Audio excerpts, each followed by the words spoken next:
I'm gonna double check all my stream stuff right now. Everything should be going straight to YouTube and Twitch. All my paints are blocking my view for everything.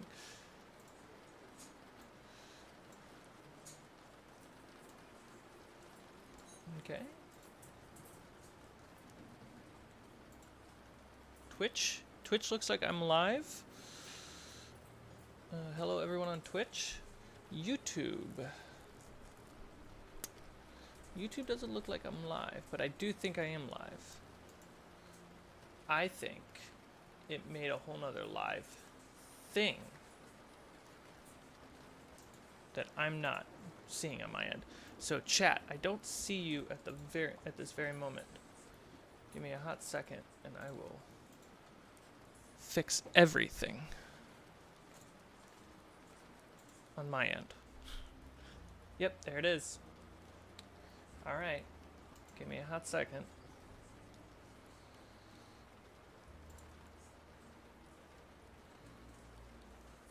Sorry about the delay.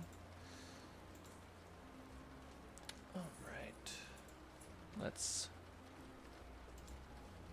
select all, copy. Of course my kitties want my attention now. I love you kitties, but I must do this because this is what I want to do.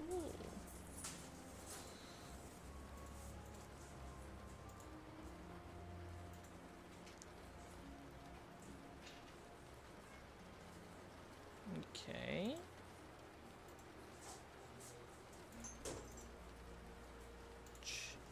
Chat. Where is my chat?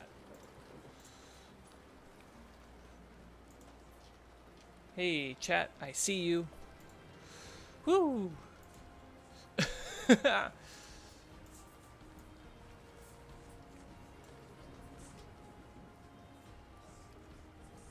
How's everyone doing on YouTube, and how's everyone doing on Twitch and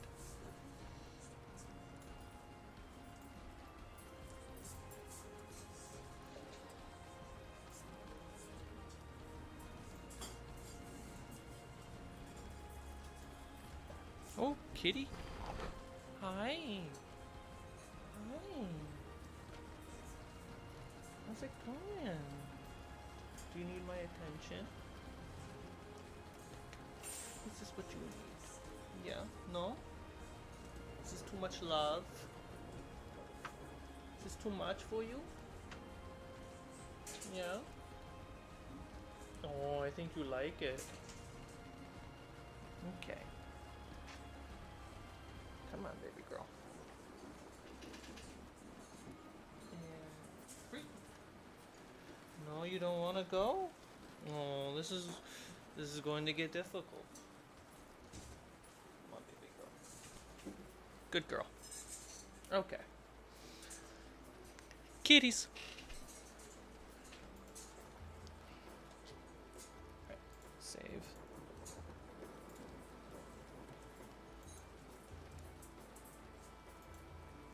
Alright. I wish there was a way to bring up both chats in one window, but right now, I have no idea how to do that. So.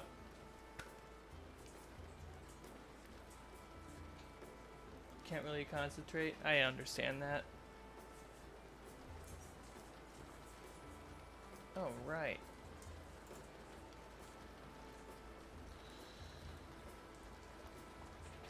I'm just doing my last looks on this, and I'll get right to my painting, everybody.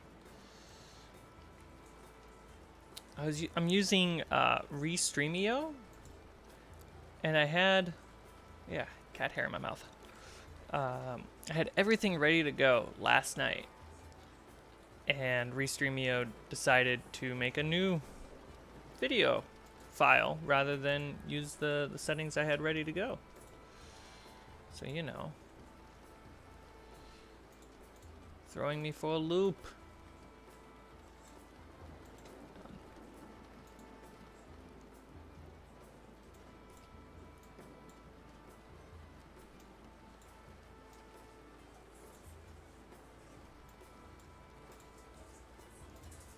Okay. Cool, cool, cool, cool. Everything seems to be okay. But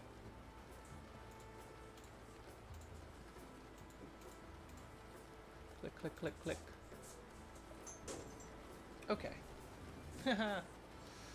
Alright. Put the mouse away.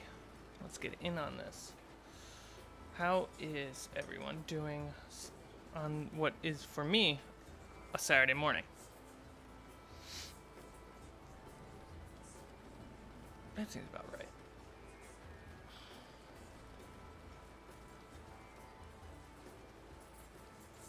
There we go. Alright. So, I have something really cool lined up for today. We're going to be doing goblins. As you can see in the corner, I have a bunch of goblins. It's not all my goblins yet. I still have maybe 10 more coming in the mail or something.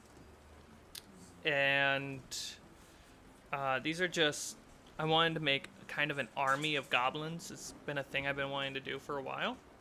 And I got a good set here, and I've primed them. It's safer to do it outside. So I went outside and primed them. And they're ready to go for some mass painting. Let's jump into that. There we go.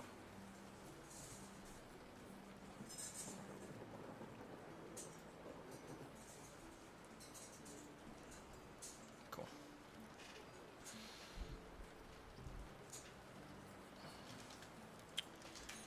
So let's walk through some older goblins that I have available right here. As you can see, these are the Reaper mini goblins that you can get. I have a whole set of these that I painted, and they're great for, honestly, like raiders, bandits. They don't read as soldiers. Especially when you put it next to these guys. It's a little shorter because the bases are higher on these soldier ones, but once you line them up, they're about the same height. I really think I did a great job with these ones. Let me... Whew. Look at them. I really enjoyed painting these.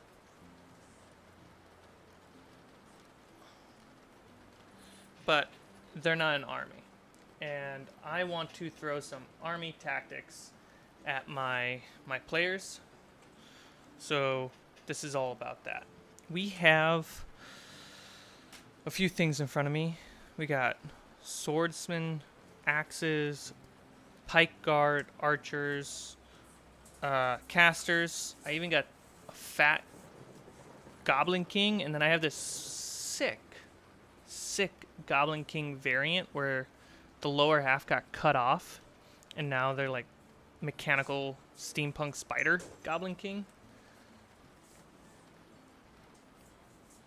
Let's get both chats in the same viewport.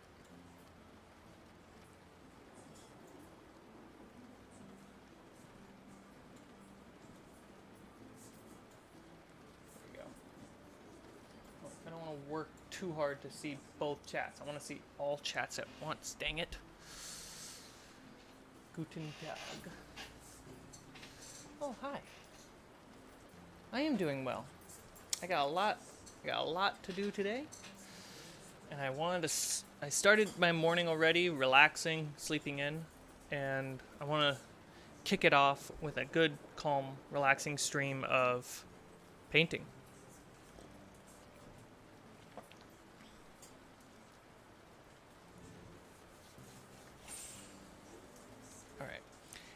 If you want to get these goblins, the scrolling text down below has all the information about these goblins too. So where do I start? Let's give you so we got a pretty good number of these.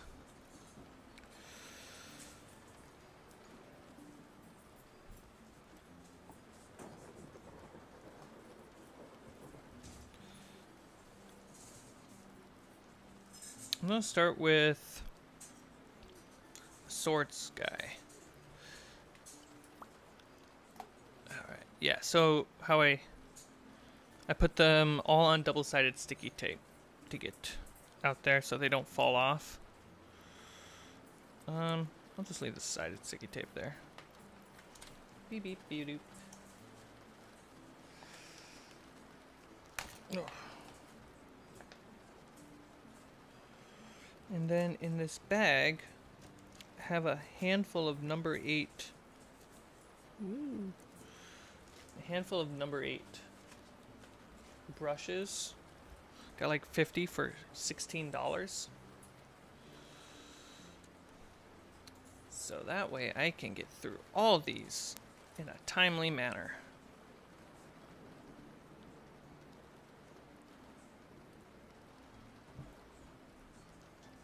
Let's adjust this camera because I'm picky about that kind of stuff. There we go.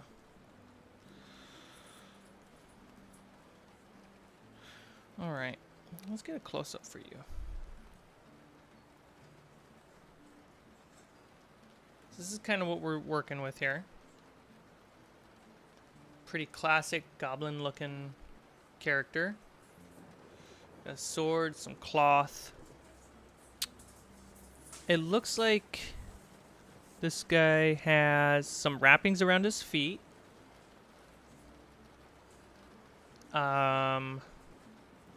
Maybe a leather tunic, a scarf, some wrist guards, and a sword. So normally if I paint, and if you checked out my other bugbear goblin, I was very particular about the details, right? I was going step by step doing this. Mass painting a group is another style, where you prime them the main color of the minis. So in this case, their skin, which is green, and then you go in for a few details, and you move on to the next one. And I have a lot of minis to get through because Reaper was fortunate enough to send me a buttload of minis, and I'm still waiting on some primer to show up in the mail, and I need to learn how to mass paint a lot quickly while keeping a high quality look on my minis. So let's consider these goblins the test run.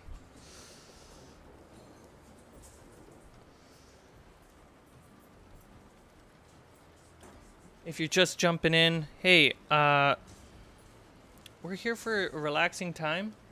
We got some background sounds and music. You know? We're just relaxing. You know, bust out some paint. Alright, so green goblins, in my mind, I always think of Green Goblin from Harry Potter. No, Harry Potter. Green Goblin from Spider-Man. What a leap. So we got cloth on his feet, which I think are going to be more brown. Does anyone else have cloths on their feet? A few people do. Okay, so we'll go for the rugged brown vibe. No, do I want to do that?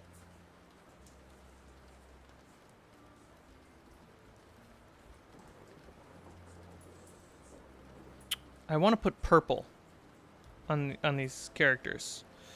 So cloth should be purple. Best way to do that, in my experience, is having a purple wash, so shading, and kind of painting white, honestly.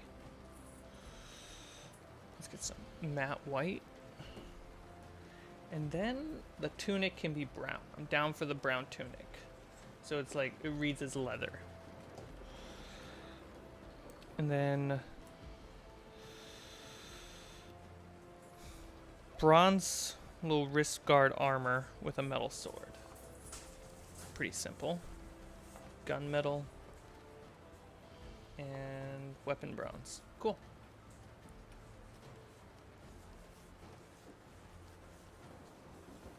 Best way to decorate goblins is with blood. Honestly, yes. In fact, you can see that these older ones I did actually do have blood on their weapons.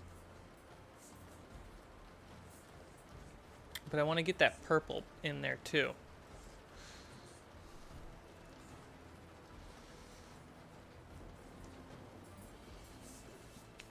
Hi, Allie.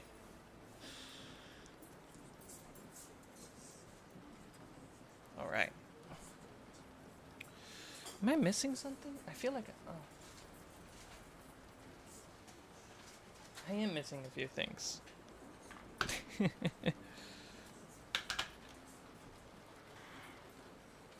It's okay. So.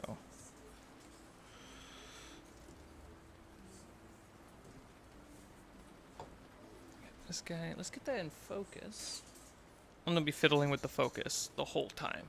So, sorry about that. Let me get a cup of water. Not for me, for the minis. Do I look shorter now?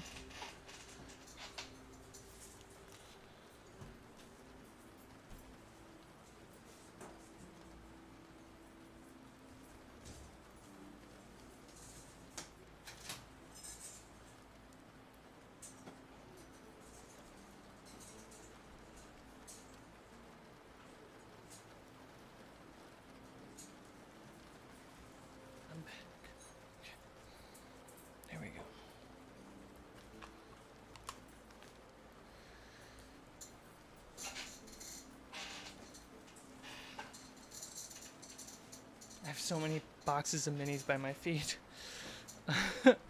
Okay.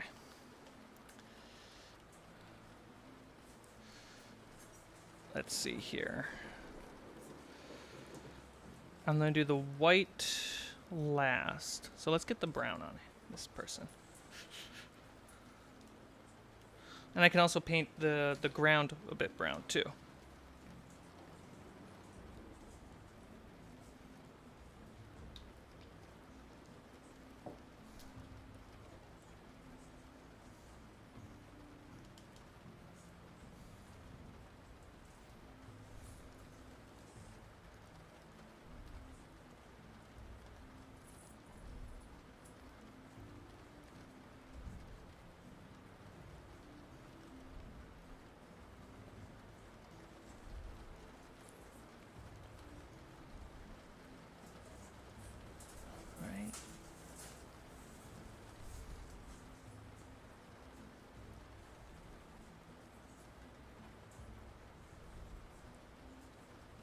Whoops.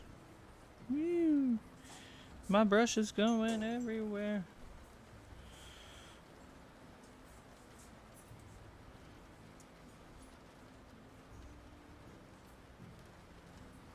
I also put together some interesting mechanics for these goblins. So something I learned from Dungeons and Dragons 4th edition is that monsters were broken up in different variant styles. So you would have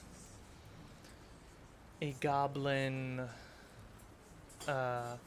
bandit, a goblin soldier. You would have all those different types of goblins rather than just a goblin. Does that make sense?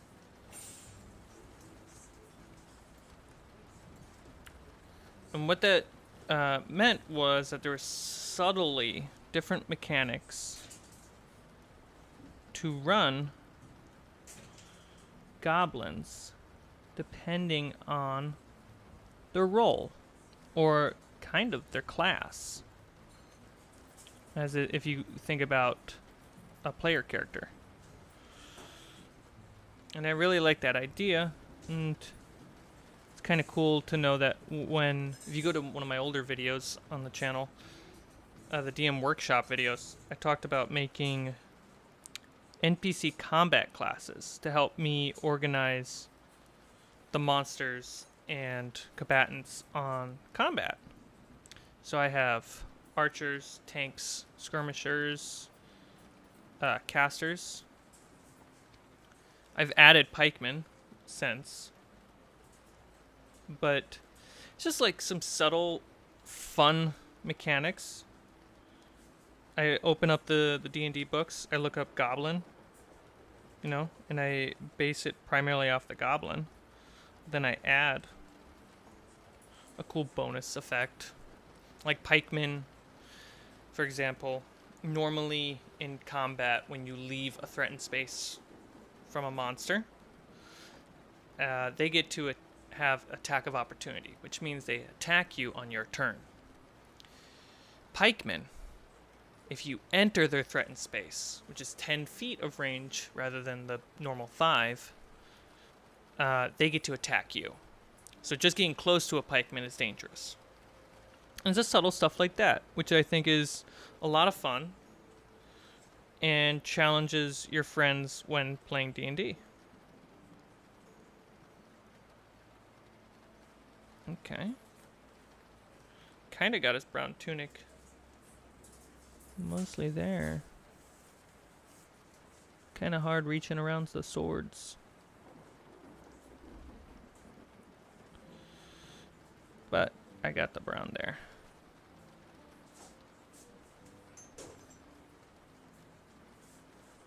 Neat.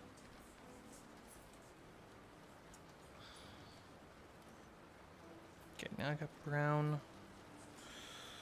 This guy. Let's see how many of these I can just get their tunics.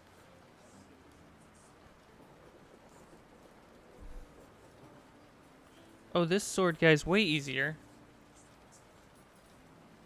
His sword's not in the way.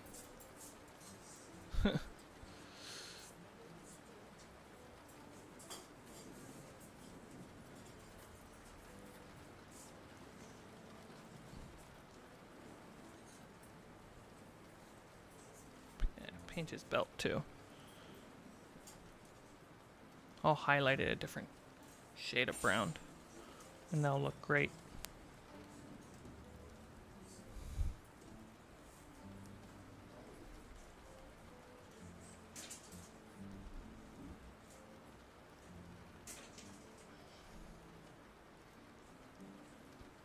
Yeah, I have to fight some of my instincts that I've built when painting minis. It's like, oh, I want to get detailed and be like, oh, the belt's going to be slightly different, and this is going to be slightly different. It's like, no, you see all these goblins? I got to get through them.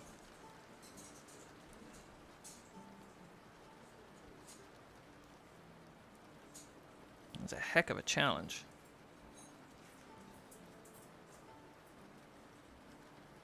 And then if I mess up, like getting some brown on their hands or something, I'll just go over and clean it up. I'll do a cleanup green pass. There we go. I think I got it. Cool.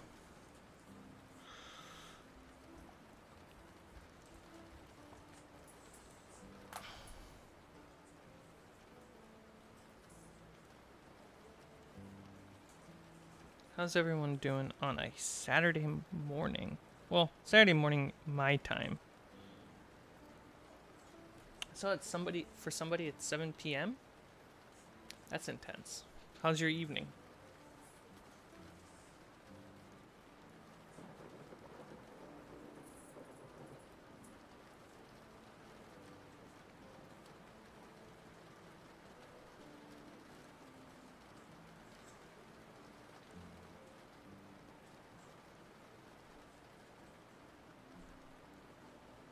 Find that focal plane. It's pretty much right there.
That can be purple up there too.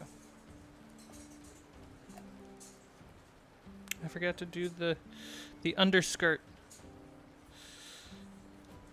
It's not the most important spot, but it matters to me.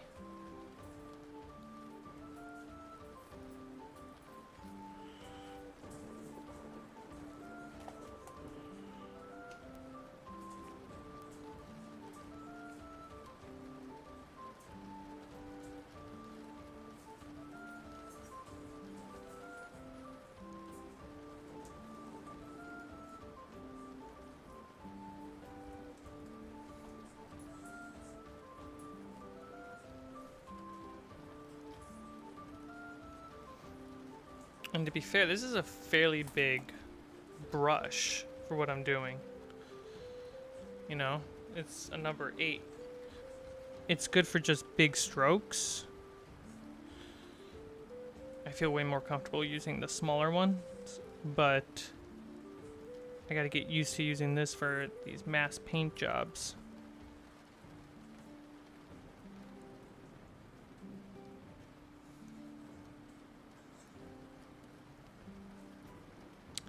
And just because I'm doing mass paint jobs doesn't mean there's not going to be unique stuff on each one.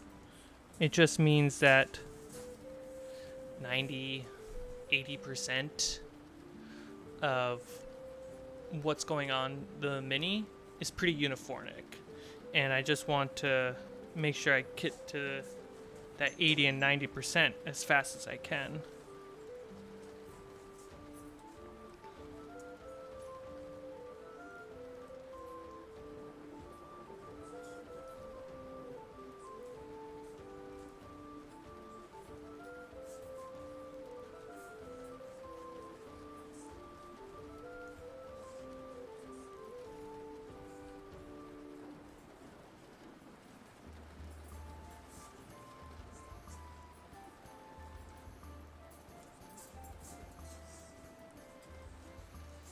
How many goblins do you have to paint? Well, in front of me I have 1, 2, 3, 4, 5, 15, 16, 17, 18. I have 18 in front of me, and I have 8 or 9 still coming in the mail, and they're not even primed. Why so many? You know, I like the idea of having a force, a set, you know, a small army that I can throw at players. It's, by the way, with these goblins, we gotta also remember I have 2 bugbears. And the bugbear, I did one of the bugbears on stream for the first stream. I did the second one off stream because I was like, can I replicate this quickly and correctly? And I did. And I used a little bit of more yellow in the skin tone, and that bugbear is less green, as you'll hear me complain about in the last stream a bit. So yeah, we got 15 plus 8, 22, 23, plus 2 more, 25. I guess about a set of 25 goblins total. And none of them are riders.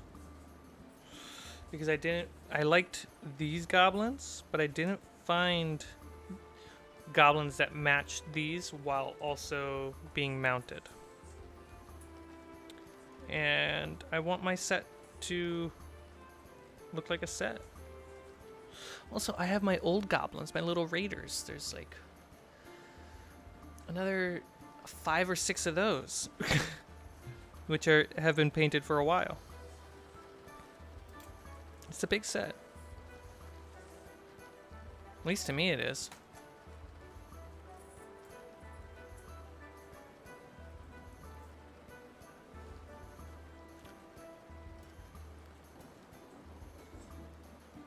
I'm gonna try to say your name correctly. I'm sorry if I don't. Dejavan, thank you very much. I'm trying to make sure that this is relaxing. Lord Blooddraven. I loved my old green dragon deck of Magic: The Gathering. Just kept stabbing. Nice. Have been getting into Khaki Griffin.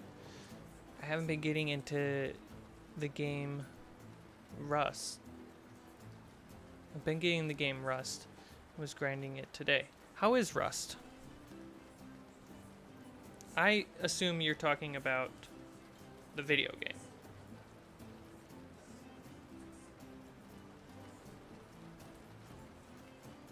I think I turned on Rust once. And then was super tired.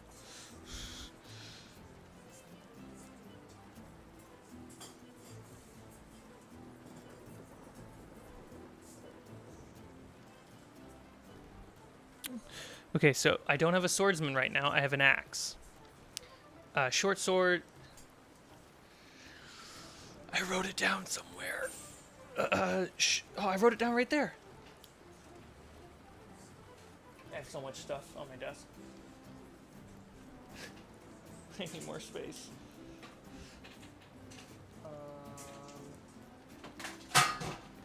That fell. Hope it's not broken. Let's see here.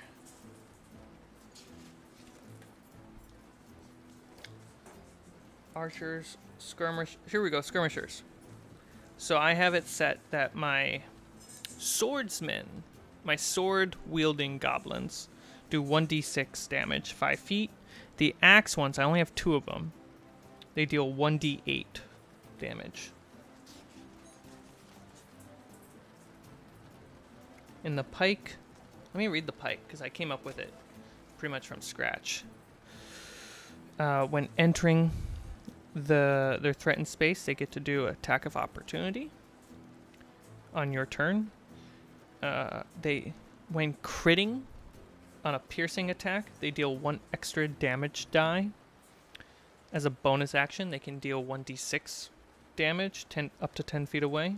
Pikemen also deal 1d10 damage as a normal attack. And this is something I like.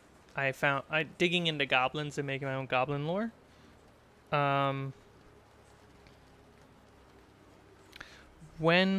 Failure. How do I describe my failure? When a goblin fails a ability check or nat ones on an attack, right? If they're in front of other goblins, their bonus increases by the number of allies within line of sight, probably around 30 or 60 feet. It's a cool way to make goblins scarier, and that's why I liked it. Now I'm just blowing air on my paint and just drying it faster, and that's not cool. Favorite part of D&D forms 8's the world's building. Yeah, the world building is pretty great.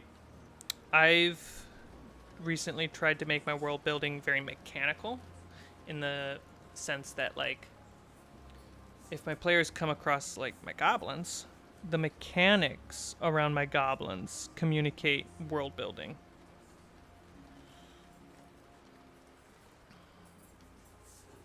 Versus me having to tell. So it's more show don't tell kind of theory.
I gotta do some cleanup on this one for sure.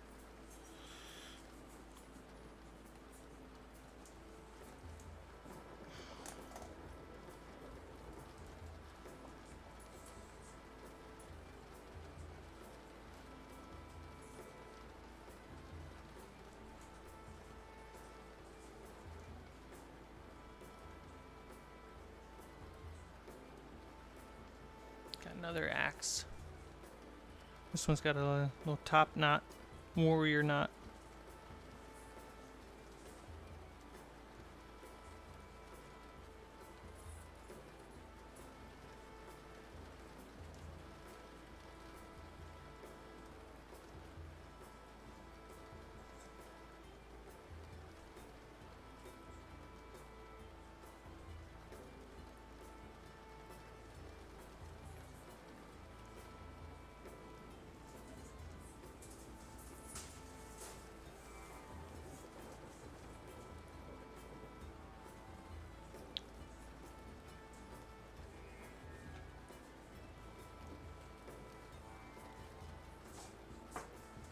Stuff going on the Discord.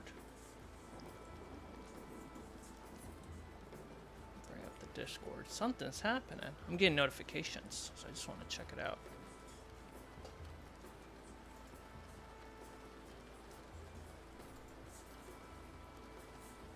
Oh, I got notifications on my phone that I'm live streaming. Classic.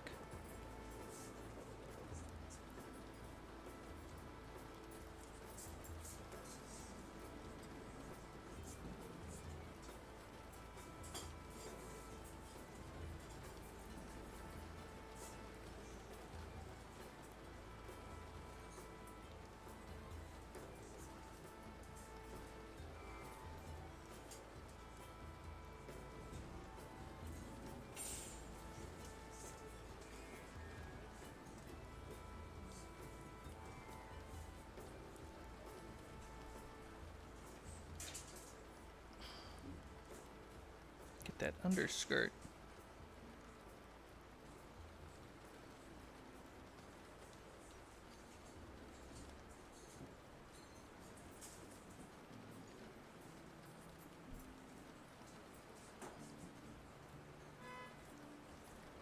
Honk. I don't know if you heard the car. Probably not, but I did.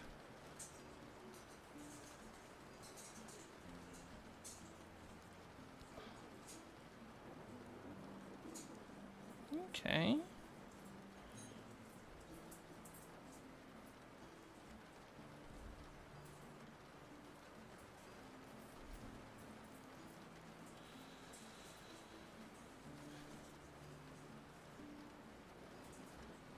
Hi, Kevin.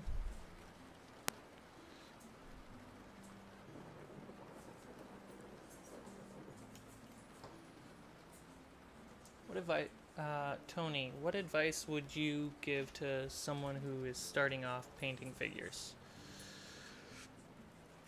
Pick one, you know, go buy one.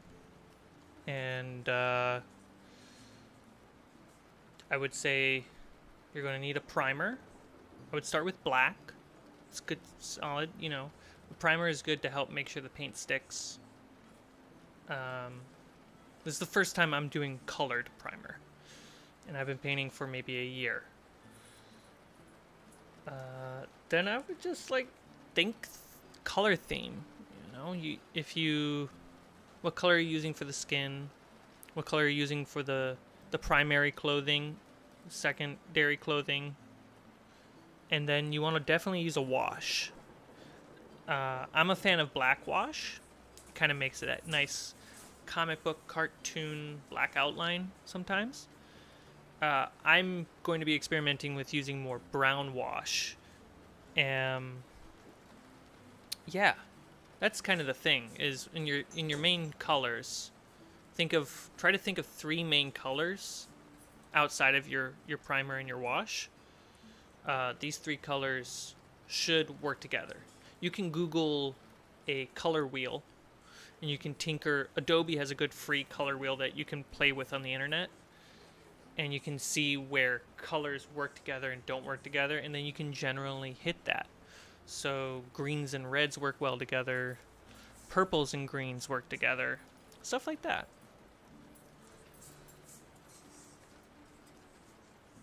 Just seeing that you're doing this. Hey, Cam. I'm painting away as well. I didn't realize you painted. How long you've been painting minis for? So about a year. I started painting. No, way more than a year. End of 2018. So 4 years. 3 years. What year is it?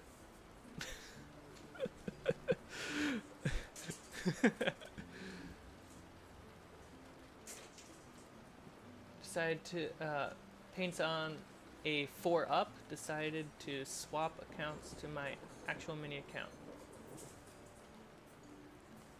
About 20 years that I've been painting models for. Oh, wow. Good for you. Honestly, when I was a kid, I wanted to get into painting models. I was always impressed by people who would make the coolest models.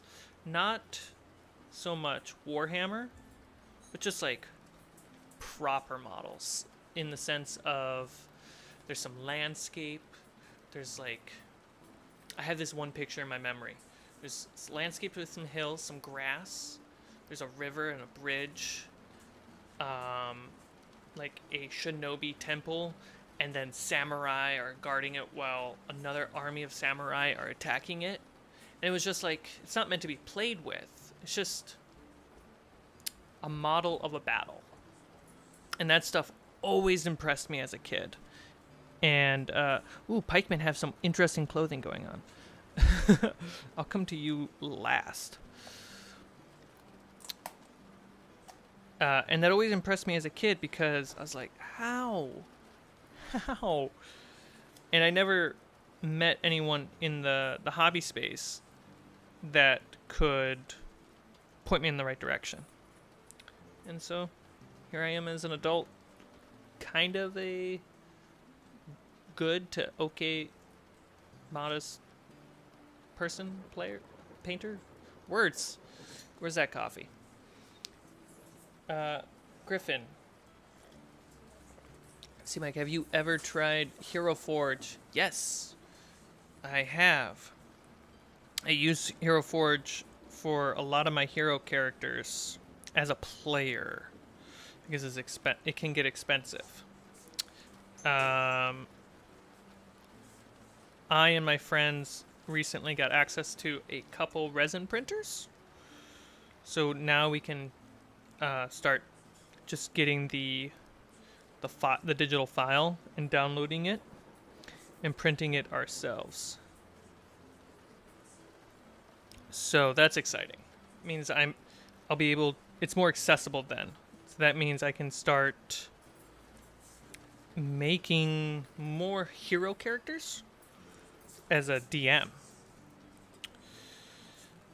But that being said, I don't want to prioritize hero minis over sets.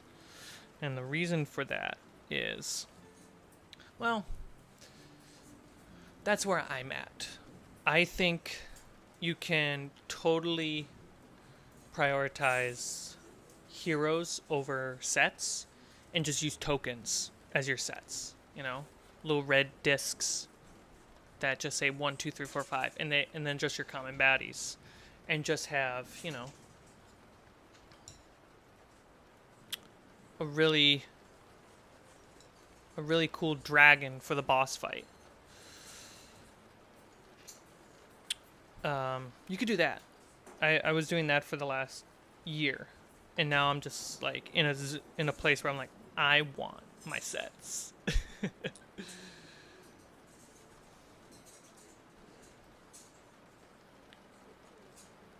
Dishonored by being called Kevin. Kelvin. Oh my gosh, I'm so sorry, Kelvin. I didn't see the L. I'm sorry. You have my permission to shame me. Paints on a 4-up For me, it started with Airfix. I have this too far for me not wearing my glasses. And I'm not wearing my glasses for a couple reasons. One, they're blue tinted, so they will reflect everything weirdly on camera. Second,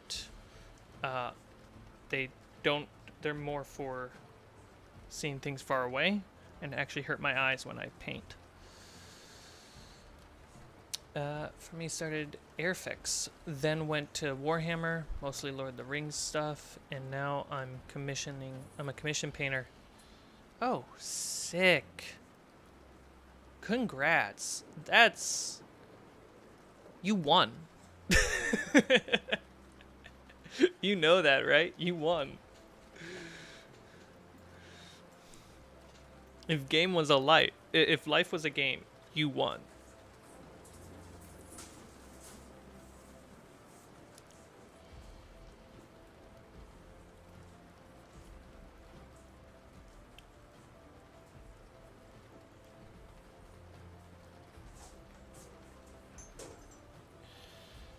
What do everyone think about, I have an idea. Because I have so many minis right now. You have no idea how many minis I have. It's overwhelmingly a lot of minis. It looks like, under my desk looks like the corner of a game shop. I'm not exaggerating. I know it's easy to sound like I'm exaggerating, but I'm not. I have a lot. And I have a few, duplicates of certain minis. And I was thinking about doing some giveaways. I was thinking about painting them and then mailing them out in a giveaway. I could paint it on stream. And then, that would be that. But my thought was I was going to tie it to Patreon. I know for some people that might be like, but it's a pretty cool gift for a patron, if you ask me. I was thinking about around the Ranger tier. It's not available on... The Ranger tier is not available on YouTube Join. It's only available on Patreon. Oh yeah, tell me what you think about that. I think it's like $10, $12.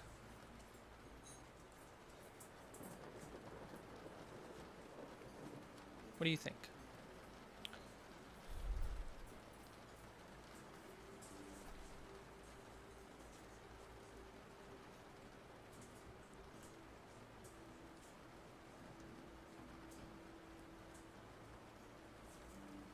This archer.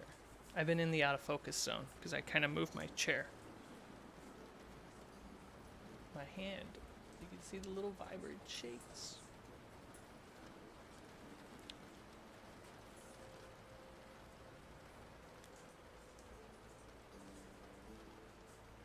He has a bow. I need to paint the bow brown too. There's a lot of brown on an archer.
Excuse me.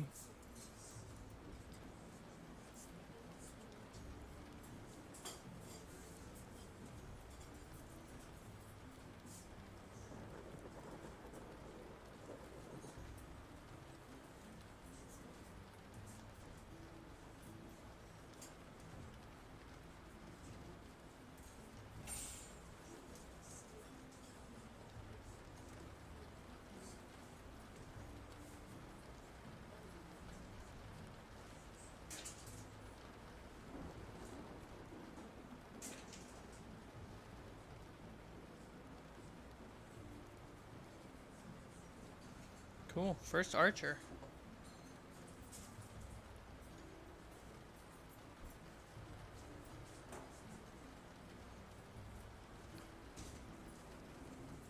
And for those who aren't like pro painters or paint often, you can kind of see a simple silhouette and color theme going on, and that goes a long way. If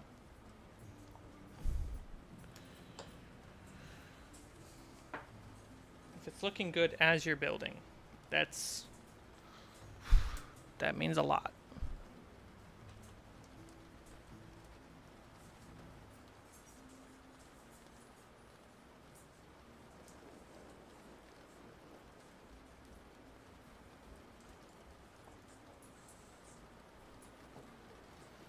Let's see, who else? Next up, this archer who is just off camera.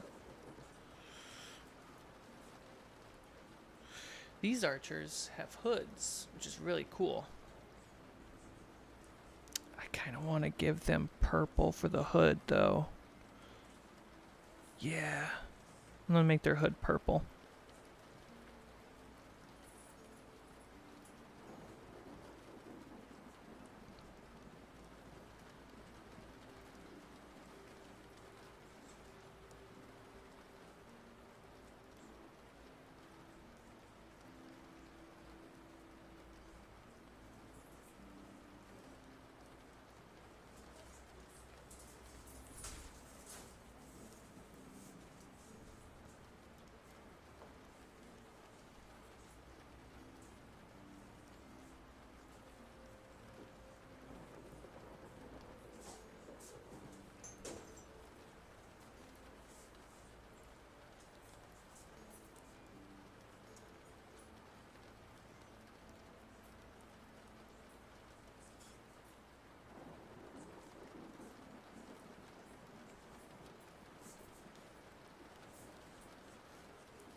A little too much water in my paint.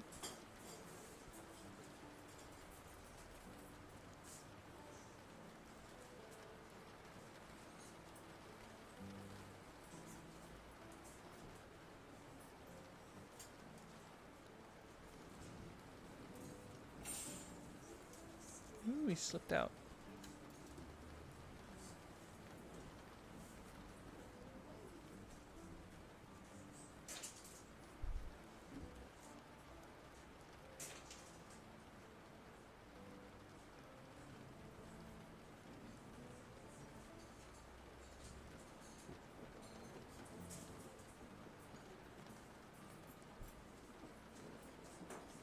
I'm gonna move the mic a little bit. It's just getting in my way. I can't see it just right.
He's got some belt buckles, and I'm super excited to paint those belt buckles. Just wanted to share that.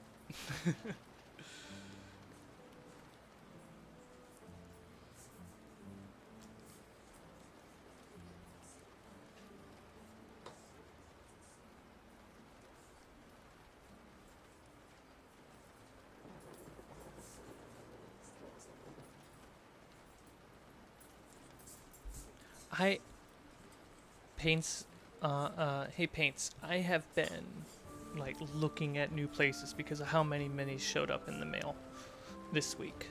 Because I don't have another room. I have to find more space. And I don't want to toss them in storage because then they're not accessible for a game or for painting. And then, you know, classic, they're just out of sight, out of mind, and they just become hoarding problems versus a hobby. So, oh yeah, having whole rooms dedicated to it, that's legit. Alright, we're back to another archer. This one, as you can see, is the same as the first one. Got a couple duplicates, which is, my first order was 2 of the same kits, and then I ordered a third one later, which is why there are still goblins coming. So there's going to be some duplicates, which I think is totally acceptable and totally fine.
Oh wow. My mic mount fell. Hang on.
fixed. Back to the painting. Alright.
There's a little corner.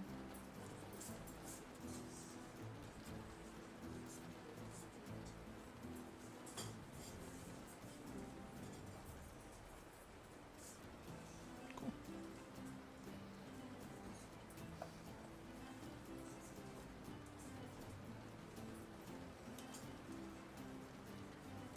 Coffee. What time is it for me? I am 11:22 a.m. I'm on West Coast.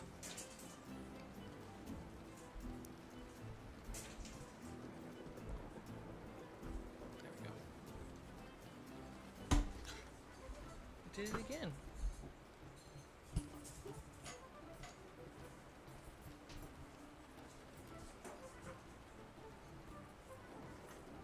It's because there's a metal plate on the bottom of my desk, and it doesn't know what to grip. That's tight enough. There we go. Okay. One more archer, and then I have to go to the pikeman.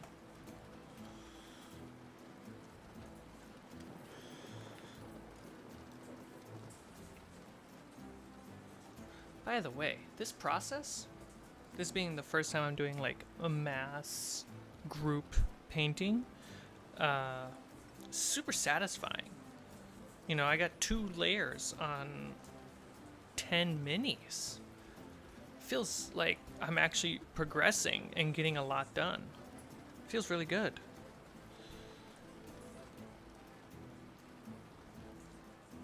Ooh, this one's another hood.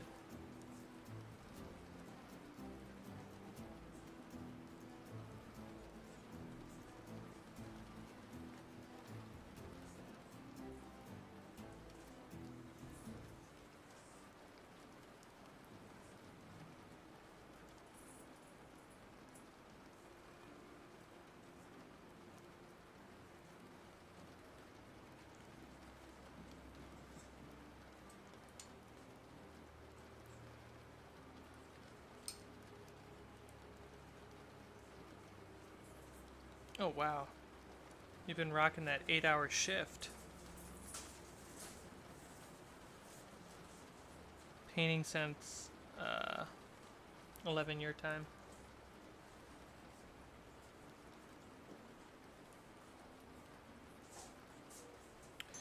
Yeah, this is my first time because I have a literally an insane amount of Reaper minis. right here. Reaper was super kind enough to send me a bunch of minis for our Fables of Refuge campaign and what's about to happen in the adventure. So I have a lot of batch painting to get to, and I wanted to use my Goblin set as a test run.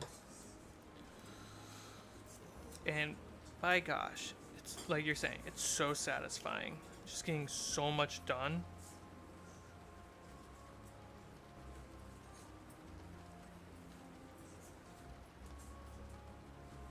My best advice for people like myself who want to start batch painting, go look up some videos on it.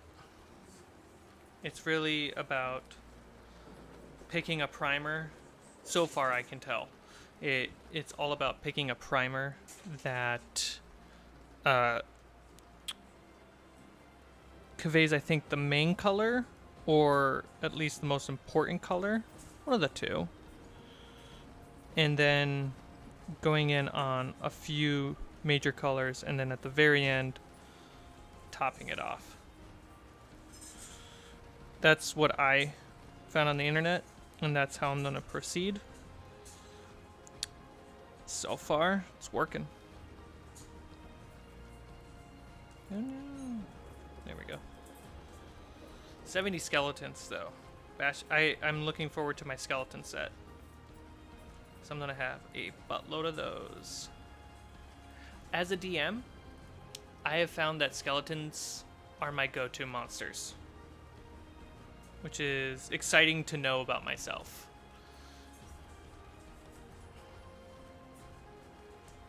They're just like, they're spooky without like calling attention to the horror genre, whereas zombies do.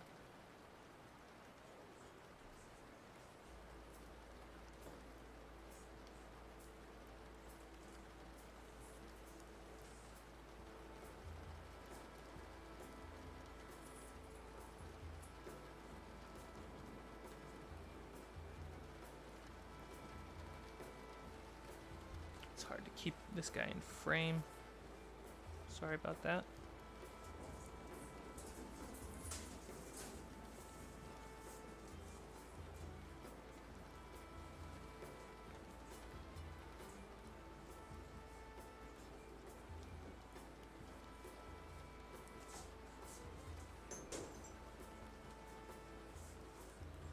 Cool.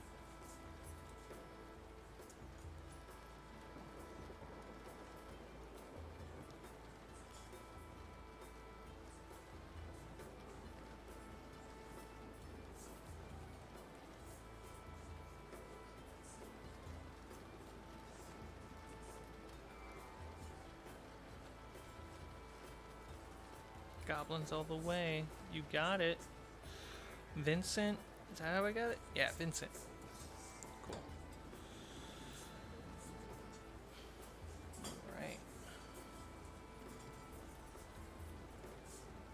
It's like this whole layer of goblins that you're all not seeing.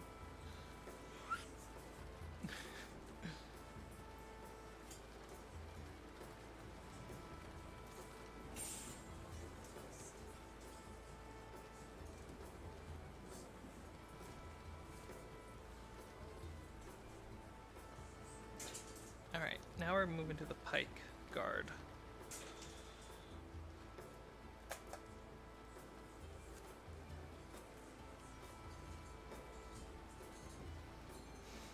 They have this interesting cloth, like long cloth-like tunic on them. And that I don't want to be brown. They have a belt and a spear that should be brown. They're also kind of the only ones wearing pants. So I think the tunic's definitely going to be purple.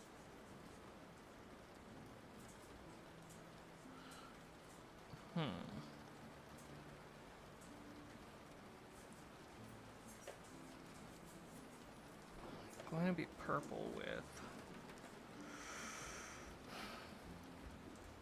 I guess I'll have brown underneath the purple tunic. So there's a couple layers.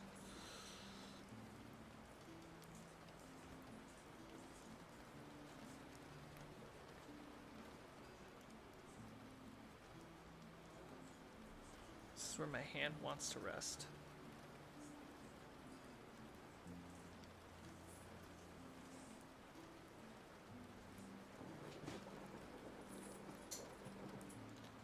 Vincent, goblins are, in my opinion, the most versatile creatures for super low level to mid level. Super funny to play PCs and NPCs. Just love goblins. Agree.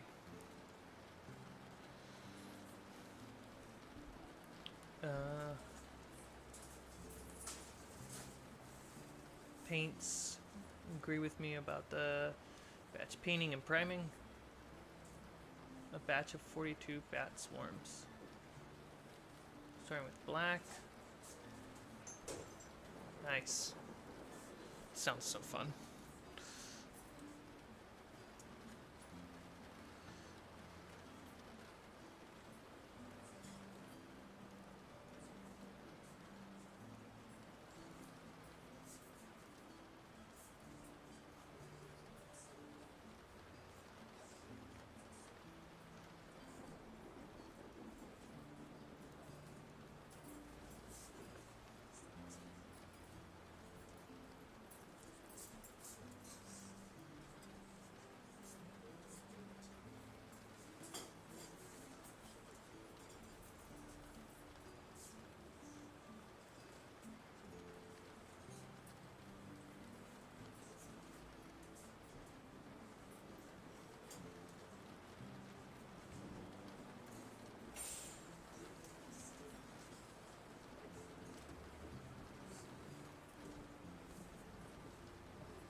Yeah, if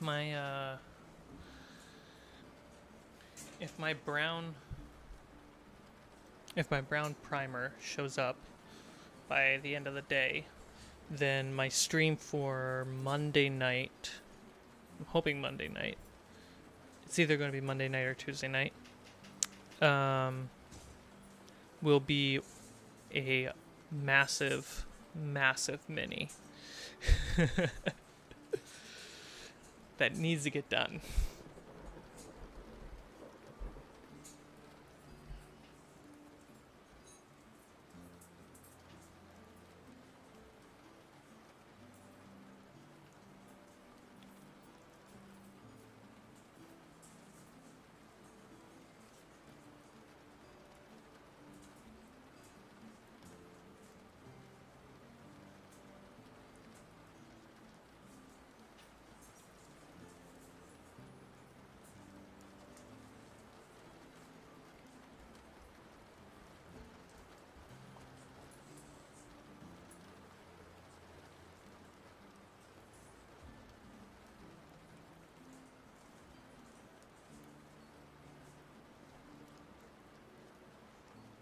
No, I'll give them brown pants. That's how I can keep the brown aesthetic.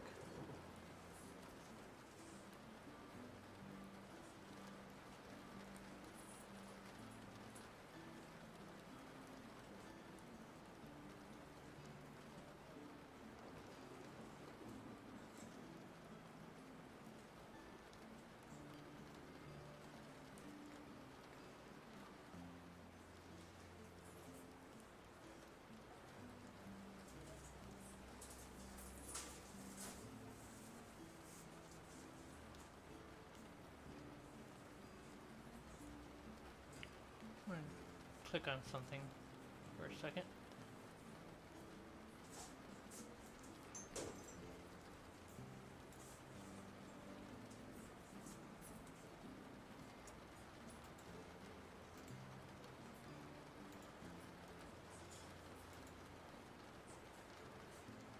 Oh, it won't let me.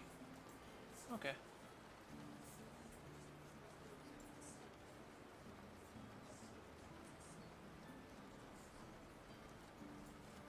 That feels right.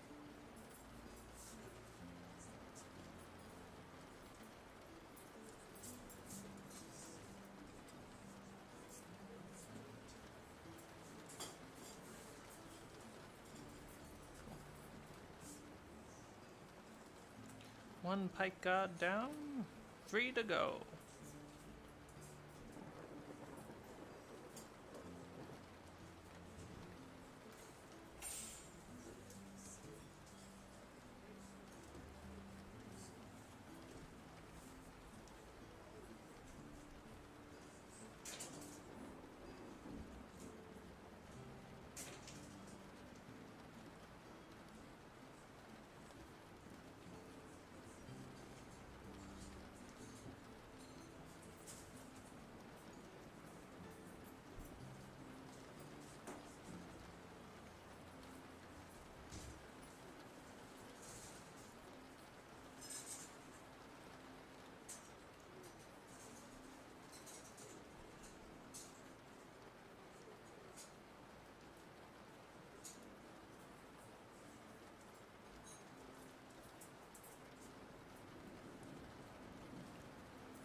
Hey, for everyone watching live, this is more of a push for VOD, but you also can fall under this too.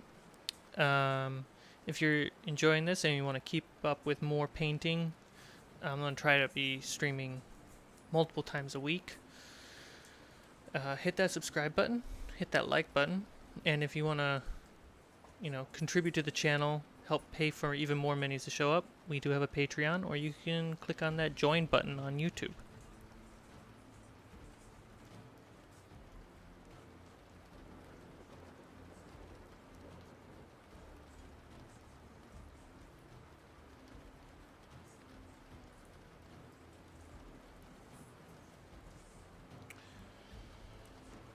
We also have a Discord channel, link below, where you can share your art, talk D&D, and all things nerds. And every penny and dollar that goes to the Patreon or the join membership goes to the channel.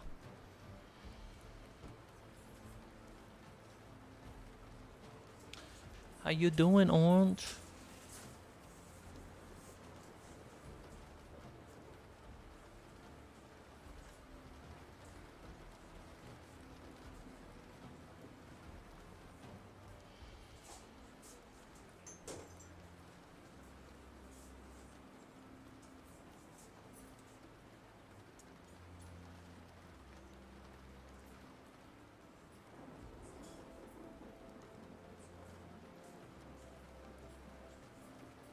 What a difficult angle.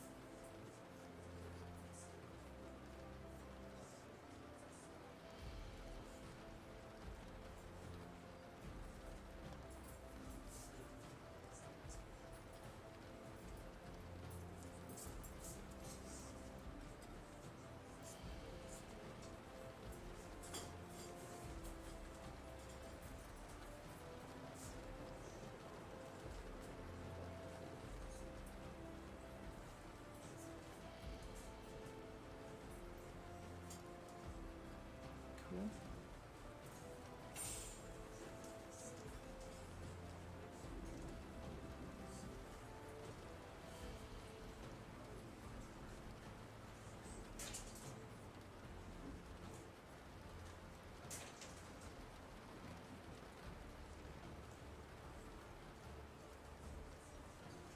Ah, orange. I gotcha.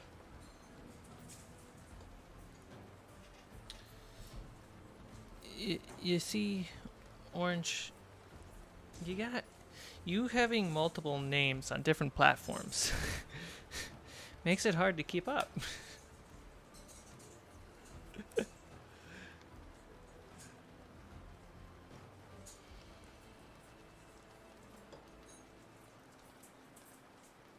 Imagine being called Bob on one platform, and then not Bob, and then not Bob.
It's okay.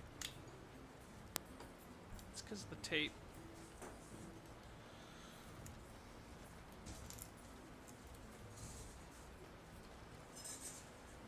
There we go.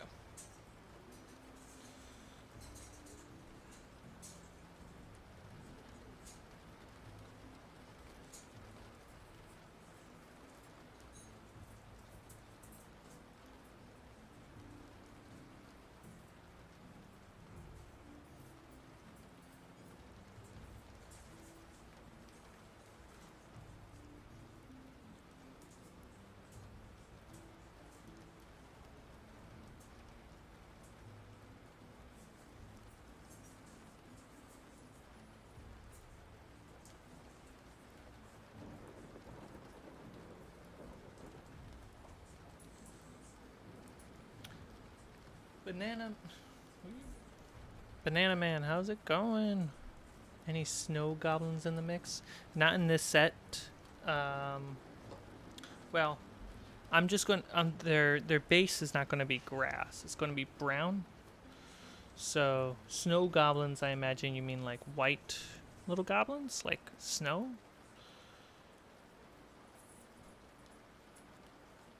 Not in this mix. Definitely going to save that for later, though.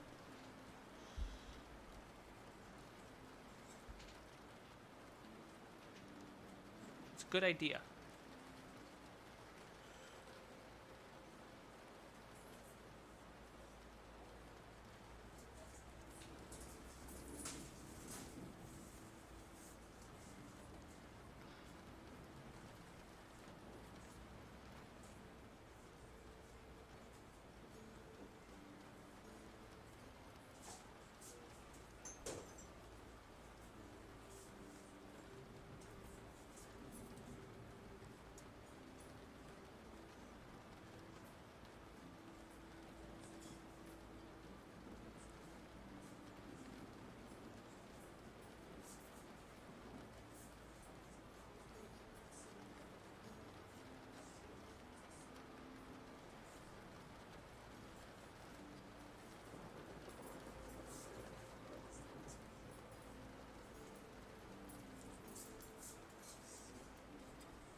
Ooh, whitish blue goblins. That's interesting.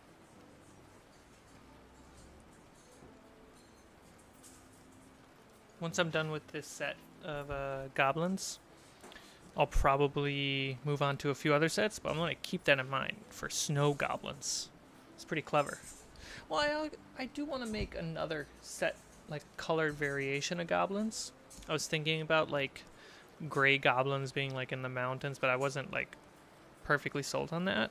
I like the classic green goblin. Snow goblin is a really cool one because that's a drastically different terrain. Yeah, I'll definitely come back to that because that's a clutch idea.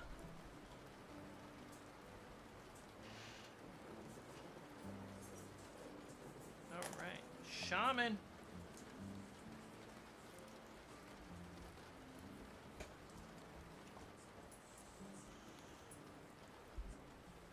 So these are, let me get that focus.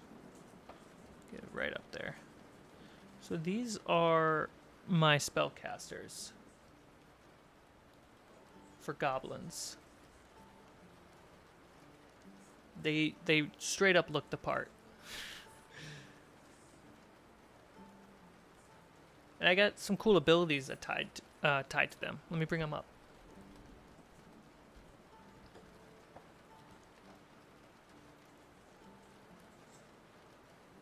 There we go. Okay. So, Oh, I never talked about what my archers do. My archers are pretty cool. So as a bonus action, my archer goblins, they get Hunter's Mark, which allows them to add another d6 of damage. As a bonus action, they can also hide and disengage. They have a short bow, which is 1d6. Dark vision, which is a goblin thing. And then, again, failure, which is when a goblin lands a natural 1 or fails an ability saving throw, their bonus increases to the number of allies that they have in sight, which is like 30, 60 feet. Here we go. Let's get to those casters. Okay. So all my casters have the Warcaster feat, which means they have advantage on concentration, and they can use spells as opportunity attacks. They got the failure, the dark vision, and something I have here is I try to give my NPC casters 2 offense spells, 2 defense spells, and 2 utility spells. Don't need to get any more detailed like a full NPC or character sheet, because they're never going to get to any of those spells. So just in a tactical sense, what would they do to attack, defend, just generalness. For my goblins, I gave them Acid Splash, feels just right. And then on a big hit, I gave them Witch Bolt. I gave, for the defensive spells, Mage Armor and Aid, so they can get a bigger boost on their AC and then give some temp HP to some other goblins. As utilities, these shaman of casters, really, have Spare the Dying, which I will have it so that they bring them back up to 1 HP. And then Bane. So those are my casters. Pretty deadly. And it definitely makes them feel more than just what's in the player's, what's ever in the Monster's Handbook. Monster Manual? Monster's Handbook?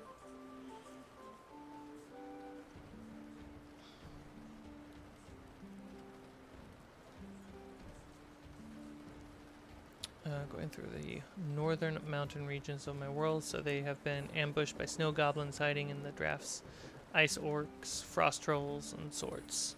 Nice. That's super cool.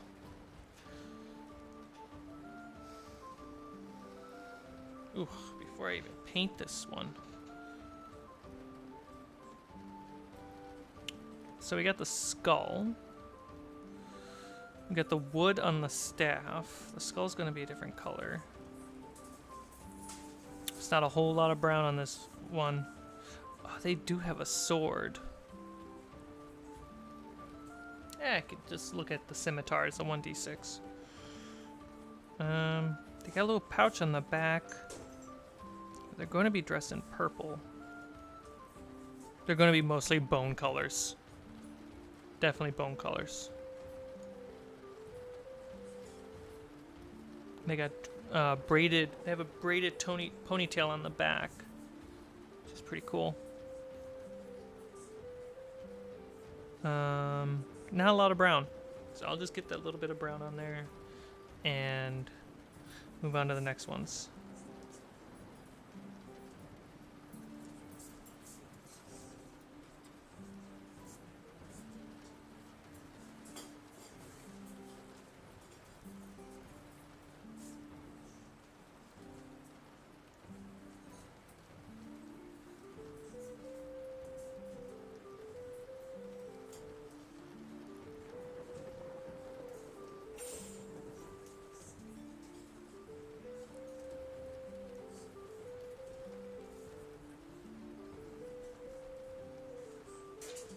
Number one thing I've learned when painting is if you pick a color, you want to make sure that color appears on more than one thing. So like the staff for the shaman is brown, right? I gotta find, if I want to use brown, I want to make sure that there's another object that's brown on them, like their little canteen in the back.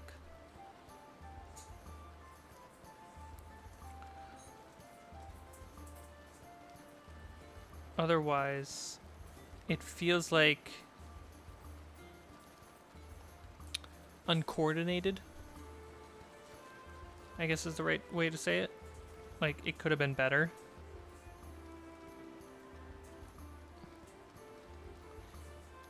It feels mechanical when described. Like, oh, you gotta have some brown here, some this. You know, you gotta make sure some things match. But that's art. That's painting. We see patterns as a creature. Humans see patterns. So when we can make subtle little colorful patterns, our brains enjoy that a whole lot.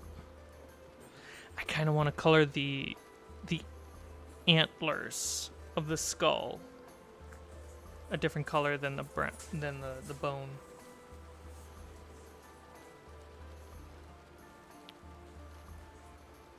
I think I'm gonna make that. I'll let the wash do that.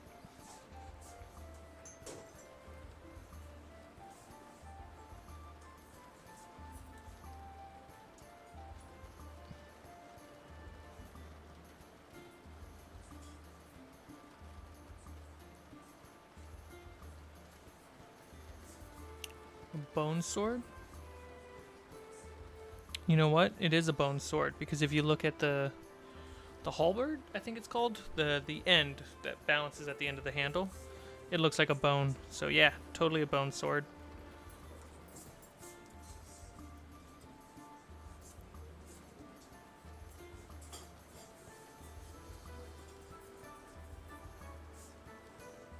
Cool, I got some matching brown dress everywhere. I'll make that brown too.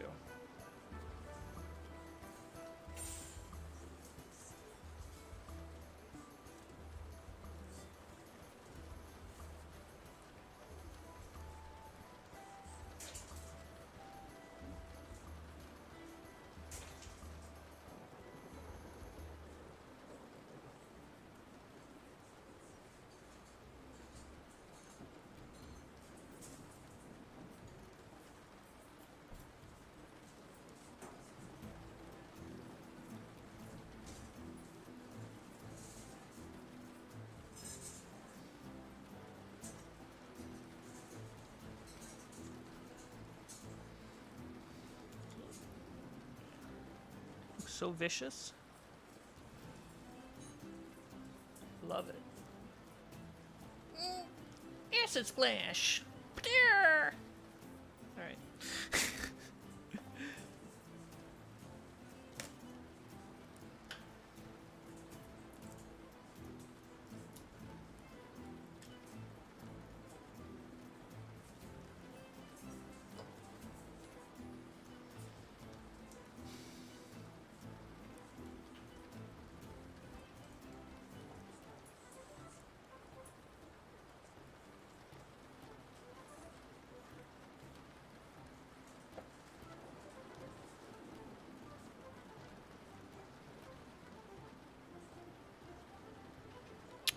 They do not come green. I did a green primer and just covered the whole thing. They all were resin printed. The link should be below with a coupon code to get 10% off if you want to get some of these goblins. And I spray painted them green with a primer because now they look like goblins, whether I paint them or not. And then a big thing is I use double-sided sticky tape underneath all the bases to hold them into place while I spray paint them outside.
just touching up the last shaman, the one that I was just doing. Just noticed some easy spots that I probably forgot to touch.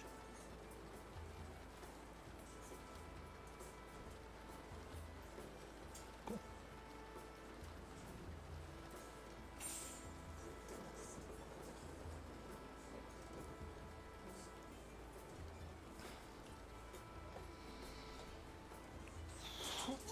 How long has it been? 2 hours!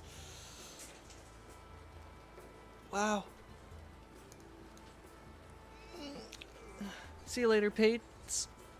If you want to stop by again, please remember to hit that subscribe button. Love to see you in the chat again. Take care, man. Alright, let's get this king. I don't think the king can fit on this grip. Nope. But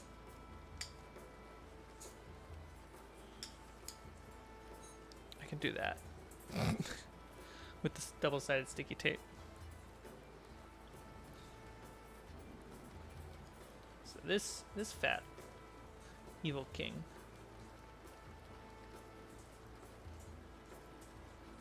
got a little pig as a footstool. There's a lot of brown on this one.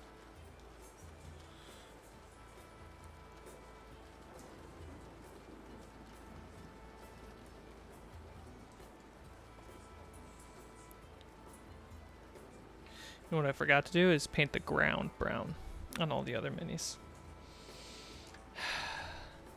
I'll get back to that.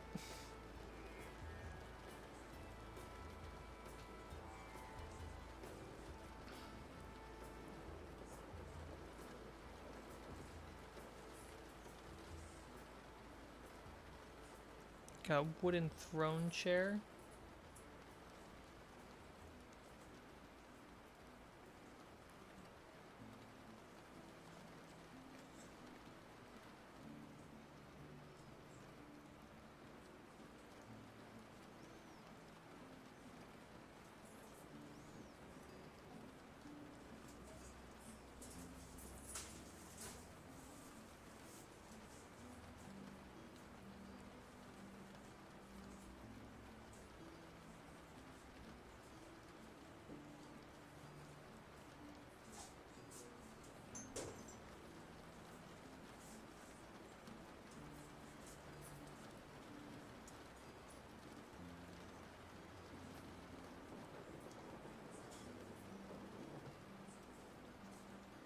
I don't have any mechanics written down for the king goblin yet, but I do know it would be a villain. And one of the thoughts I have is that the king's health is tied to how many goblins are still standing.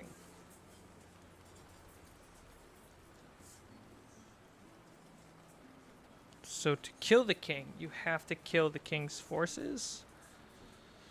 But I think that's almost too hard in a way. Or at least doesn't encourage the right story that I'm trying to do. But I maybe their AC. Maybe the king's AC is tied to how hard it is to hit the king and land an actual blow. Is tied to the number of soldiers the king has.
I think that's actually all the brown for the king.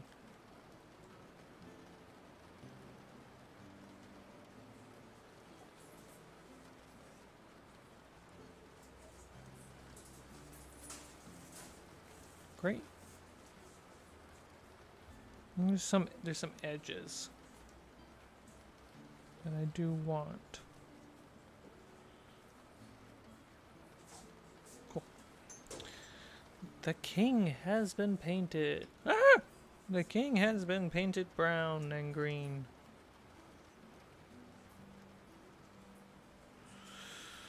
Now the variant.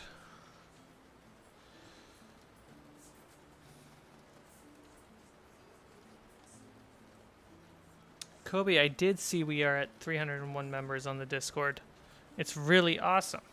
If we want to surpass that, hey, everyone who's been watching this live stream, we have a Discord where we talk D&D, minis, dice, all of the above. Linked down below. So, pull that off. This goblin is very unique. It's a Goblin King. The link to this goblin is down below. This goblin is essentially the king. It's practically the same when you look at a few of the details. But obviously under the belly, their body kind of went missing, and now they're inside a giant robot leg thing. Maybe their body isn't missing. Maybe they're riding it. Like, it's in them and it's like a tank that they're controlling with pedals. I don't know. I thought it would be a really cool variant on a Goblin King. So I decided to get this one too.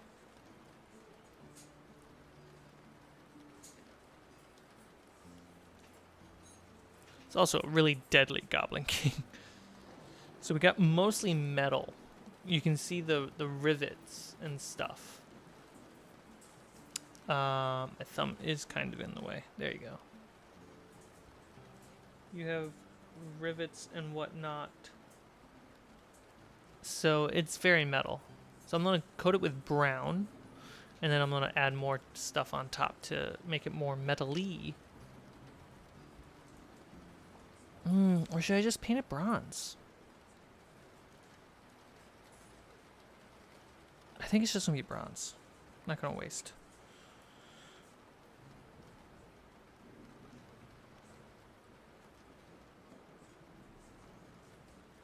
Yeah, I'm going to save this one. Because I'm going to do more bronze on them than brown. Let me look at this goblin. I'm apprehensive of just going back through and doing brown bases. But I want to have them be brown.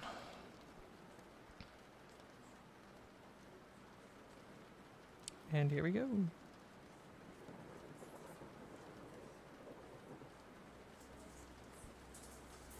I'm apprehensive, but yet I just jumped right into it. I'm not painting the whole base brown. Just a little dirt mount that was printed with them. Because I like... Sorry, I'm so out of focus. I'm sorry.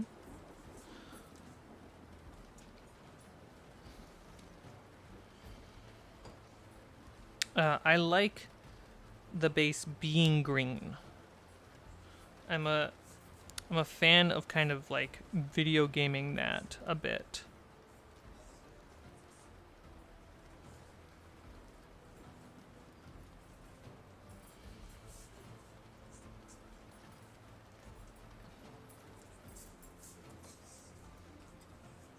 Cool. That's not that bad. It's not that hard. I have to clean up the toes later, but it's not that bad. I can just quickly go through these. Sorry. I should have painted the dirt while I was painting them.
Okay. It's not that bad. I'm busting through it very quickly. Very surprised.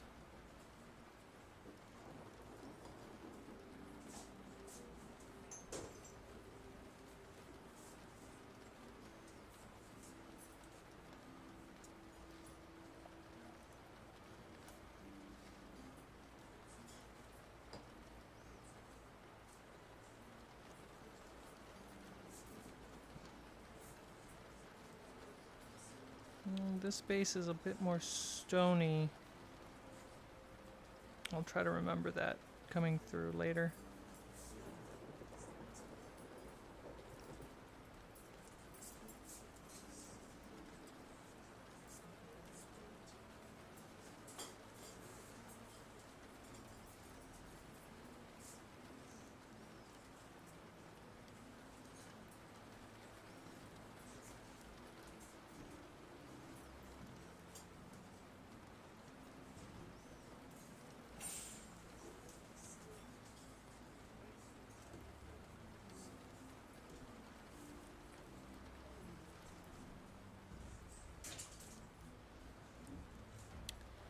Into those cracks.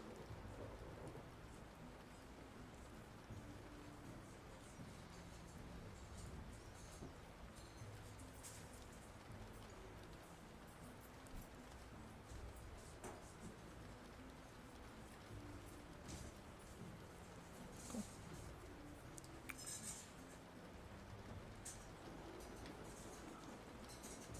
This is like me speed painting. Wow. Just trying to get through these bases.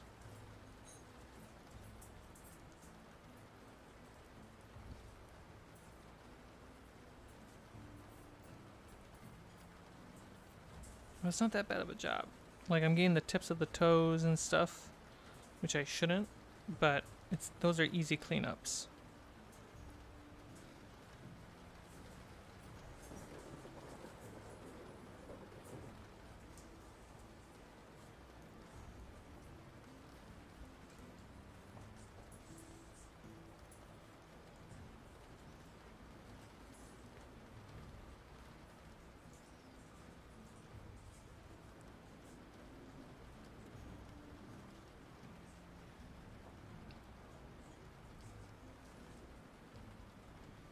Cool.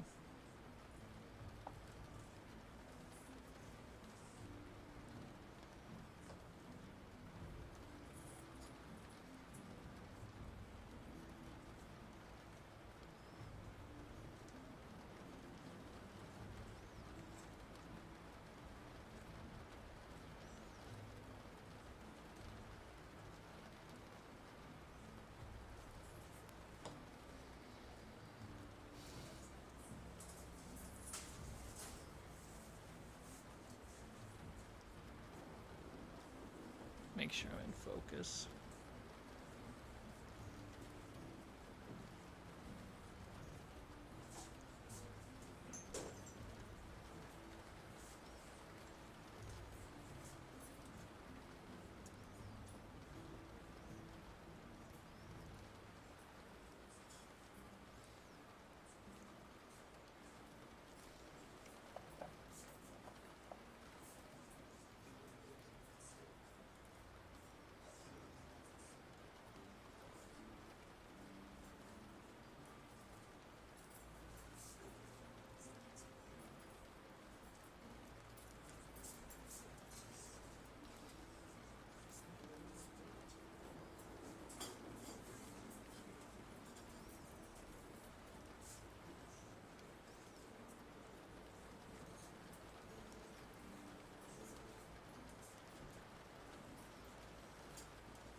some of these bases have a lot of what would be considered dirt, and then some don't. It's a nice little variety.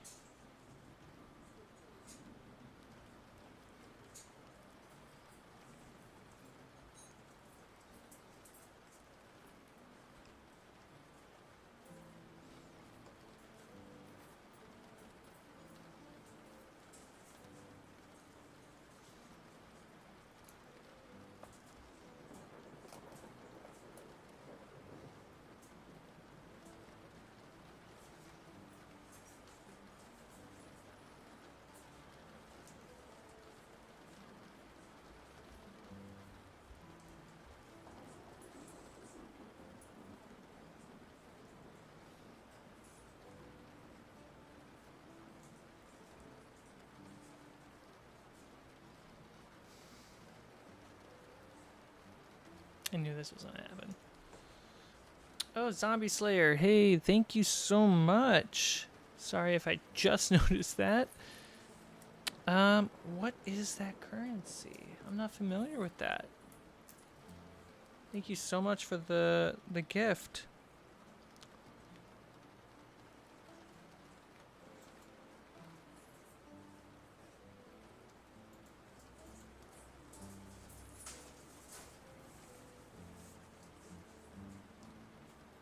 If anyone else, I'm not asking for it, but if anyone else does want to, you know, donate or drop some money, join the channel or hop over to Patreon, whichever one you want, just so you know, every penny goes to this channel.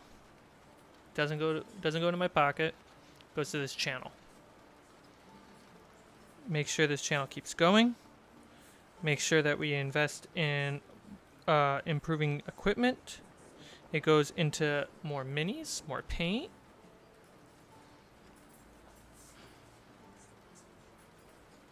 So, not encouraging or asking for it, but if you do want to, that's where that money goes.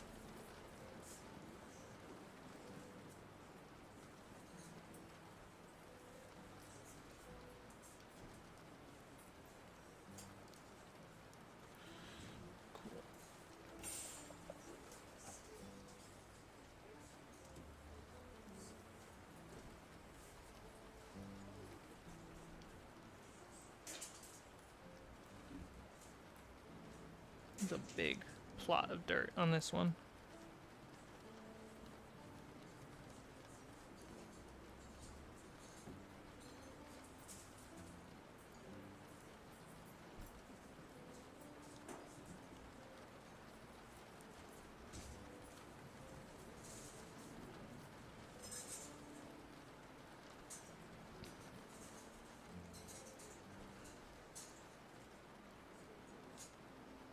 You know, sometimes you can't see exactly where I'm putting the brush.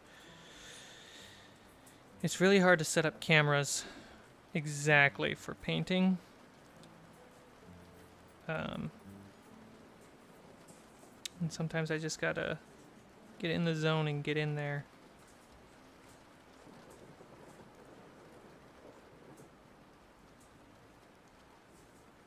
There we go.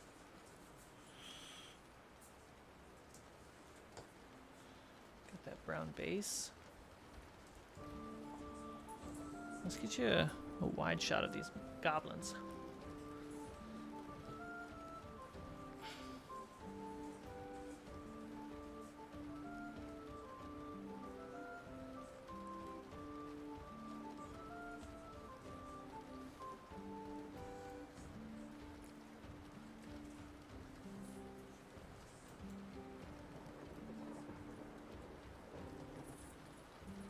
Quite a few.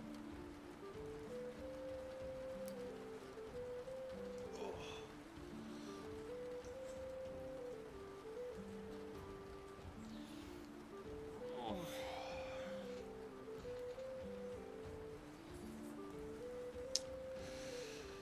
30. What's that? It's a couple hours.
If you're just tuning in,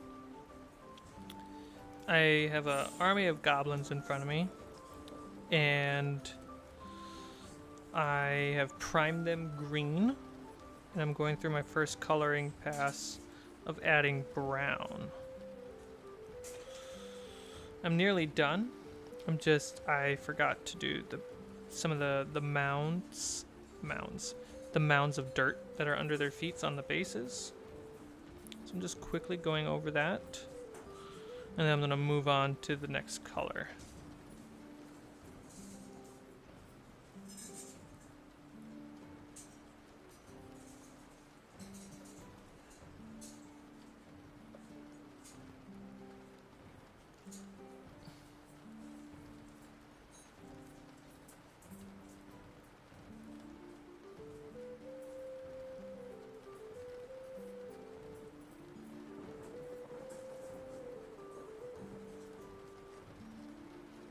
If you're interested in getting your own minis, I have links below to these minis specifically.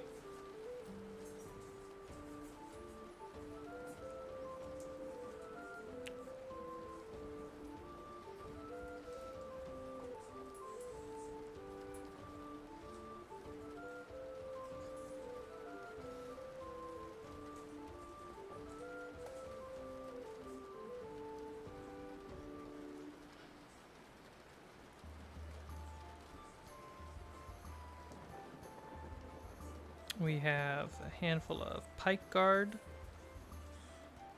sword skirmishing warriors, axe wielding warriors, a couple shaman casters, and then a handful of archers with a couple variations of the Goblin King.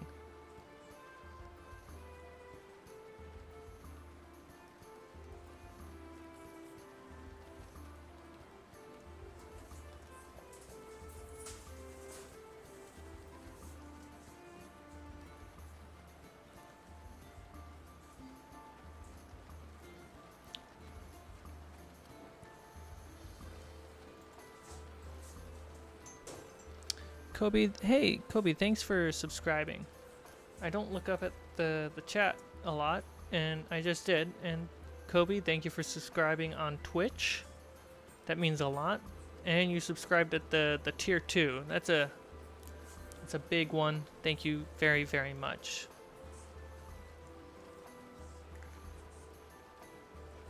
Those who are watching the VOD, if you made it this far, I appreciate it. I really thank you. Consider subscribing. Because I'll be trying to stream painting a few times a week. We'll be doing Saturday mornings. Like now. Like today. It's Saturday morning for me. And I'm going to aim for either Monday or Tuesday nights, my time, PST, West Coast. And then I'm going to try for Thursday nights.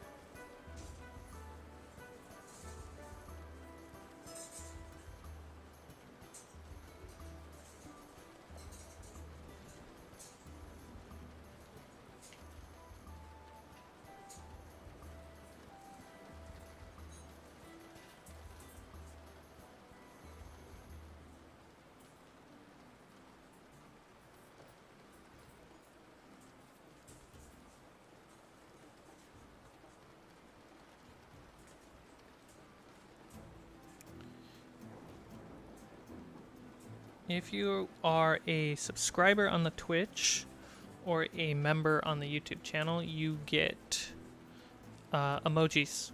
Just heads up, you get some cool emojis on top of all the other rewards and benefits. I'm really bad at being like pushing the channel all the time, so you're just gonna get snippets like that from me randomly.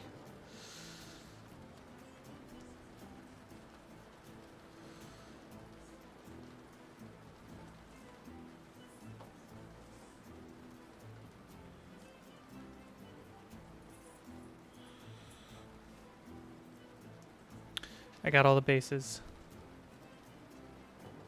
Cool. We're done with brown, everyone. I might pull the brown out for like touch-ups near the very, very, very end. Odds are, probably not. Because the wash will cover a lot of stuff. Okay, coffee.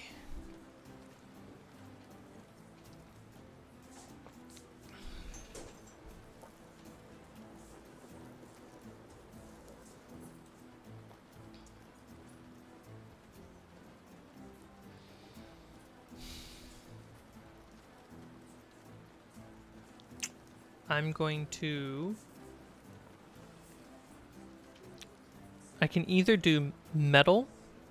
I can either do armor metal, which is going to be a bronze.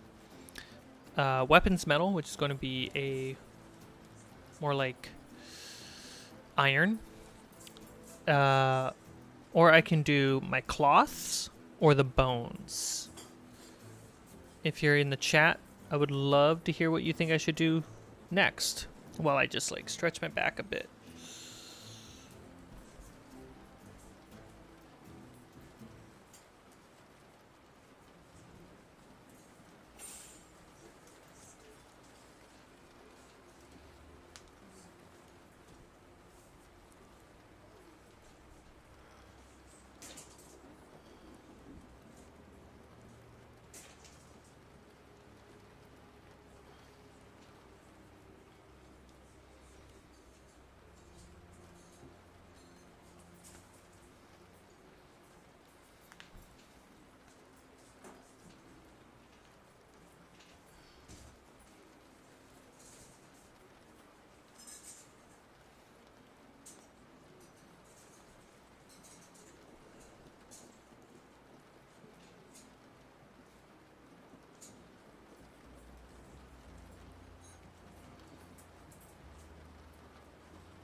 Martha McFly, bronze it is.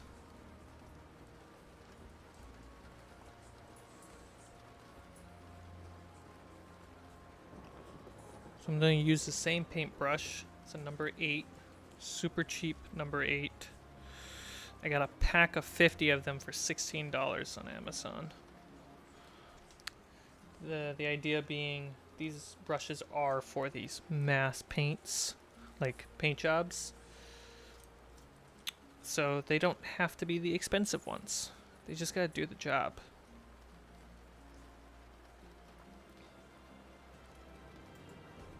Alright.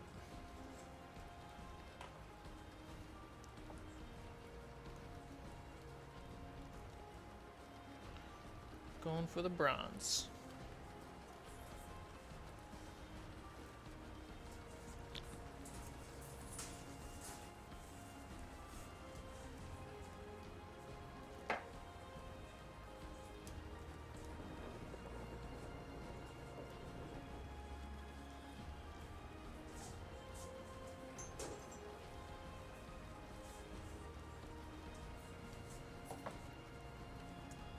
Ooh, the bronze means we're also going to do the belly of the big spider, half metal spider Goblin King too.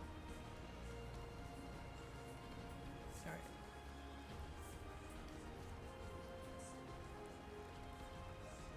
No real bronze on them. I think just the swords guys have bronze. I'm grabbing it like there's no camera watching and I'm just in a room by myself. Oops. I got some paint on the mic. I'm sorry. Alright, here we go. Is he in focus?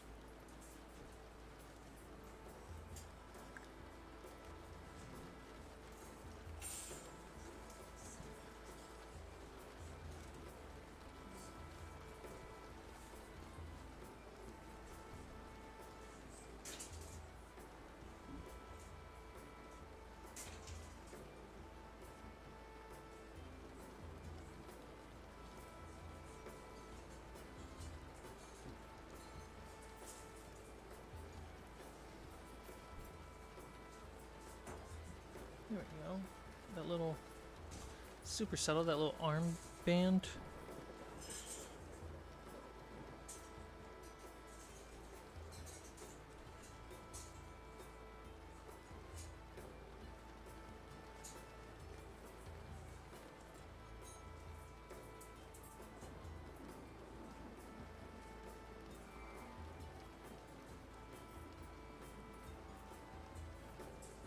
Cool.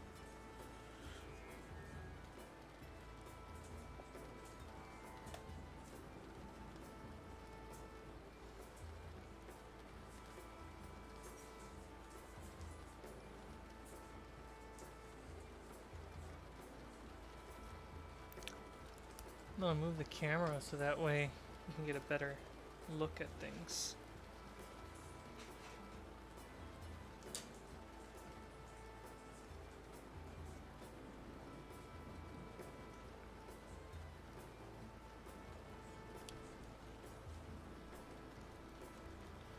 A little bit more profile-y.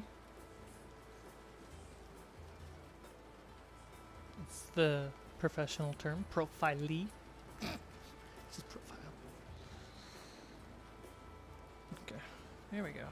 So now you probably can see me hit that a lot better. Again, if it was in focus.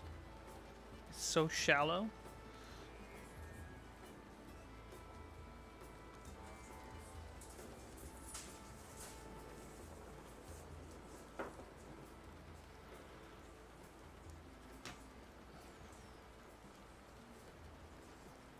Get you up in here so you really can see it.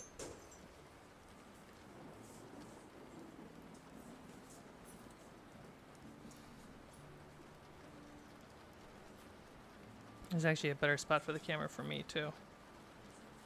Try to remember that for the next one.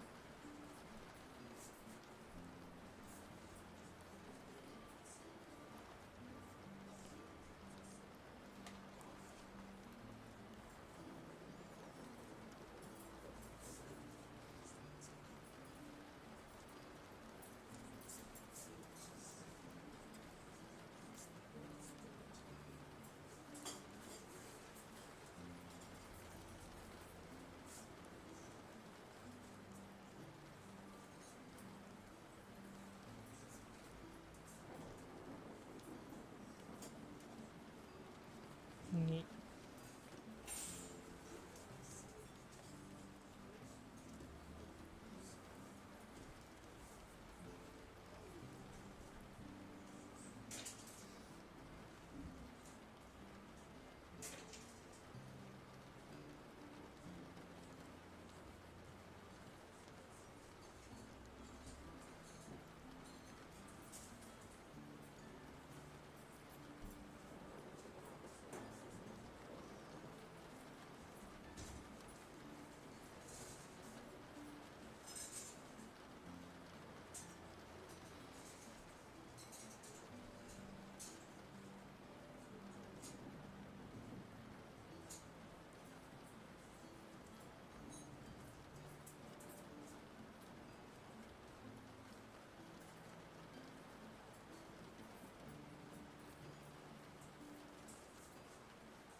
What I love about bronze as a metal paint is it kind of establishes a form of wealth. So goblins are fairly poor, but you know, we all think shiny is special, so that's their shiny. Then you have like the paint's called gunmetal. It's more iron. Then you have silver, gold, and those all in our brain have some form of wealth attachment to it. And I really like giving armored monsters a very specific color to kind of communicate that subtly, even if it's not ever said or mentioned. It's one of those show don't tells.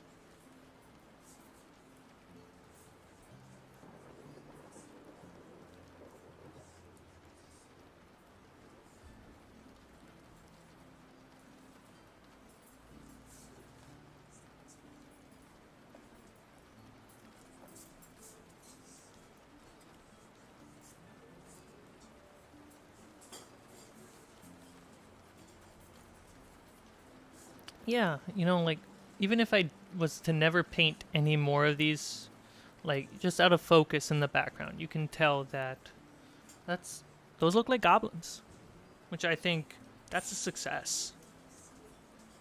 Everything from here on out is just bonus.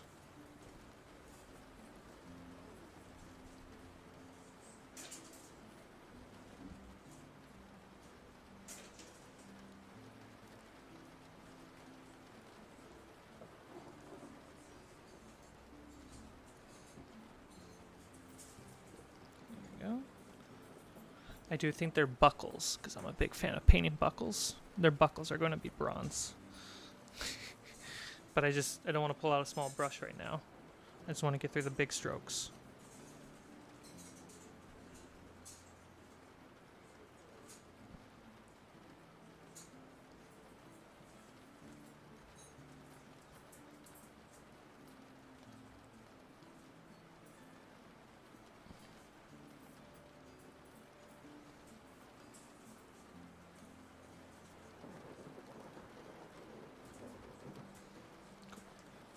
Oh, so super out of focus. I'm sorry.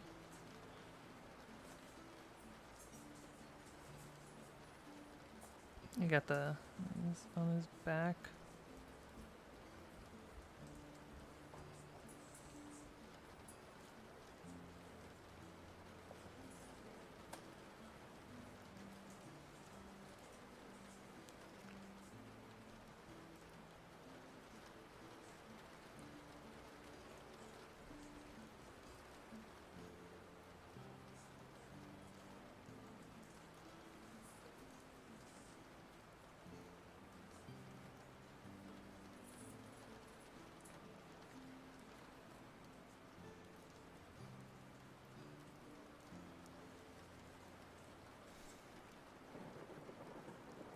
So quick to get these little bronze parts.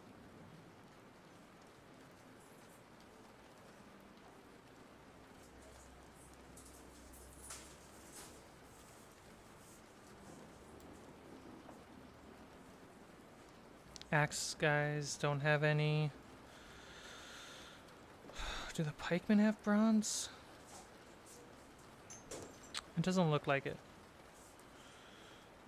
Do the shaman have bronze? I think so.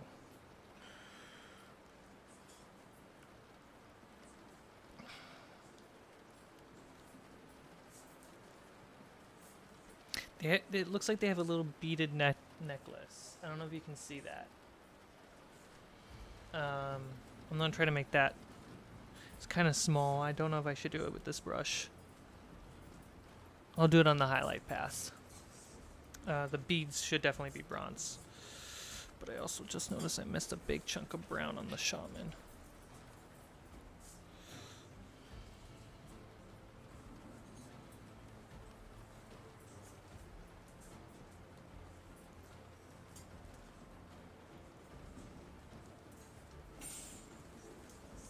The paint was probably a little too wet when I passed onto this part.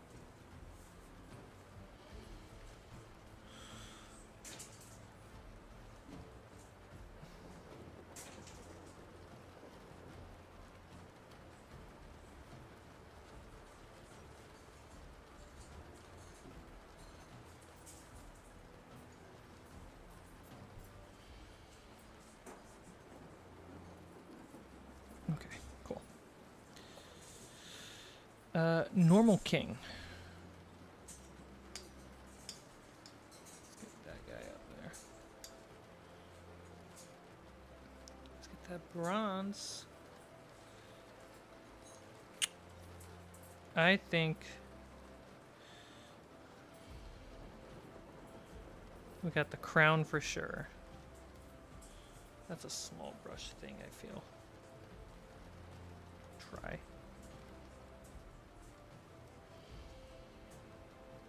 A bronze crown.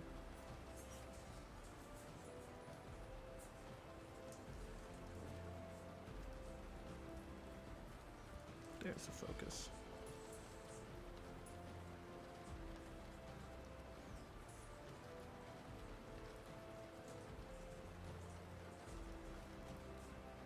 It's not sticking to the grip. It's also too big to be gripped.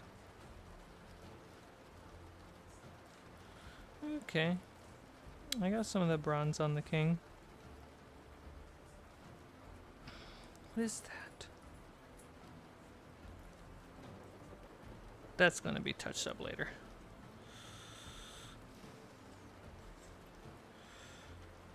I'll put some bronze on here.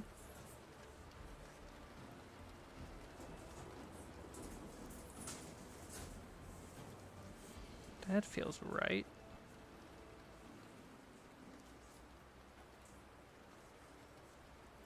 Oh, he has different armbands. So kingly.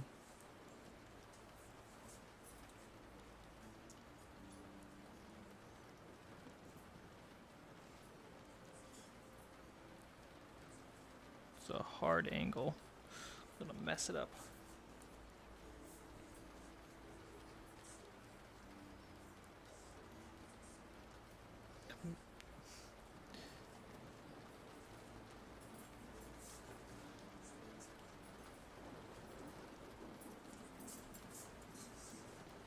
Cool. I got it has a little wristband too. Needs a cleanup job. Okay.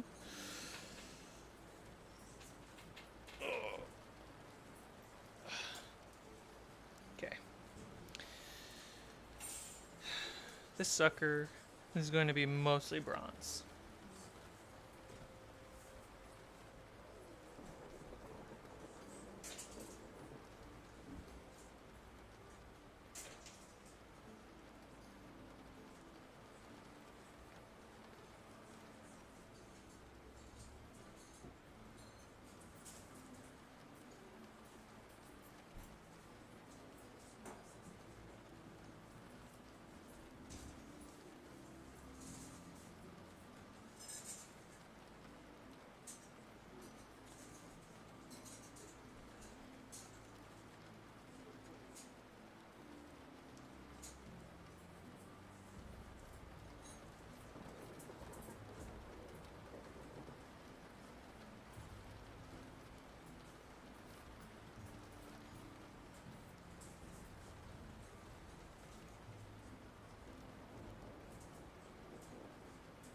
That backside.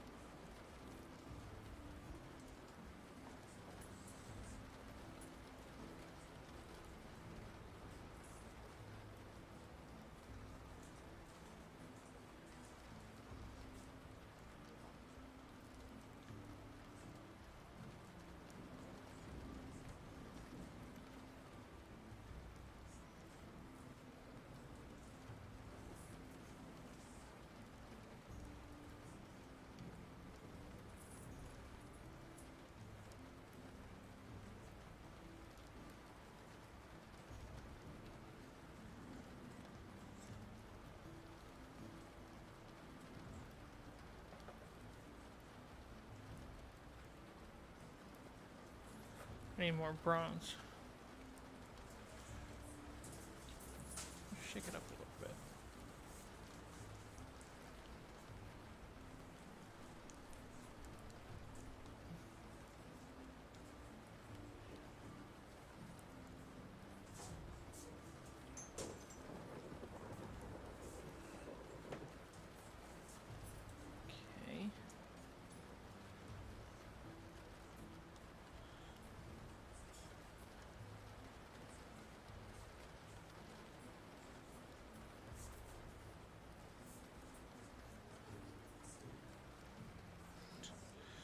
how do I hold this without breaking it? While being able to let the camera see.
I really like the fact that some of the green primer is coming through the bronze.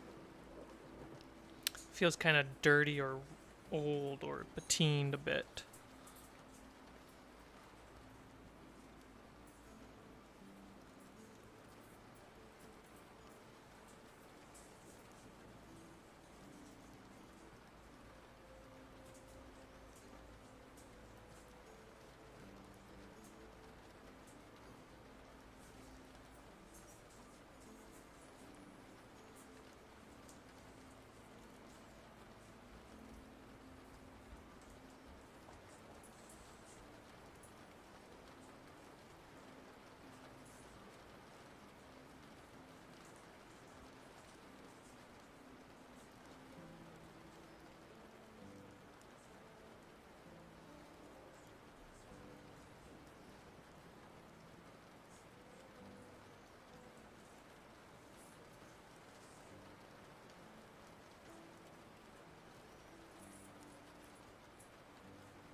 In that underside.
Hmm.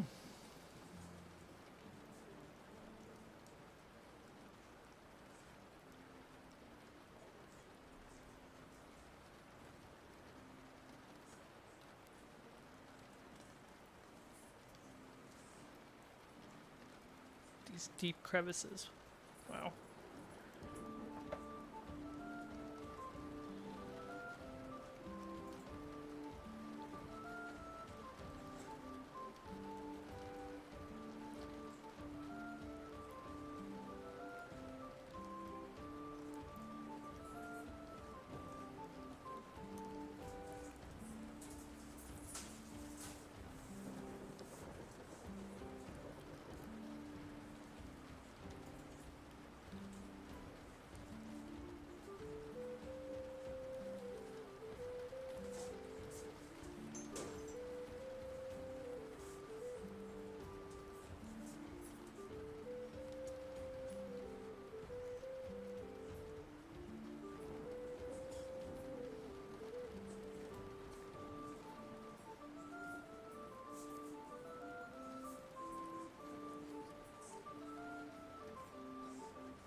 I think if I use this Goblin King, the metallic one, I think I would have it to do with Lolth, the goddess of spiders. So rather than saying it that this king is a mechanical like marvel, it's more that on its dying breath it vowed servitude, I guess, to Lolth, the spider queen, and this is the outcome.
I'll probably have, when my players get to fight the Goblin King, right before the Goblin King dies, I'll have him do like a prayer or like whatever to Loth. And then as he dies from the final blow, he's reborn into this final form. To kind of have that stage 2 boss fight. It feels very like Frieza or pick a Dragon Ball villain.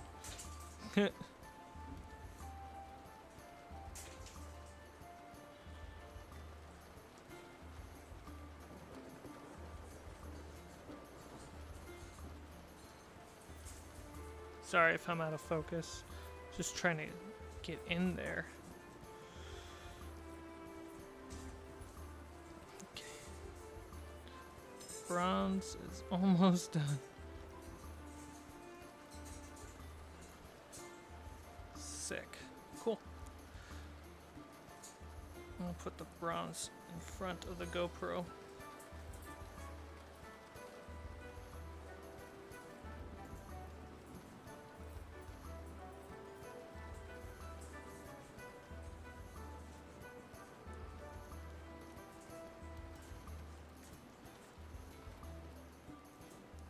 Pretty gnarly. Let's get that on the side camera. Cell is a good one.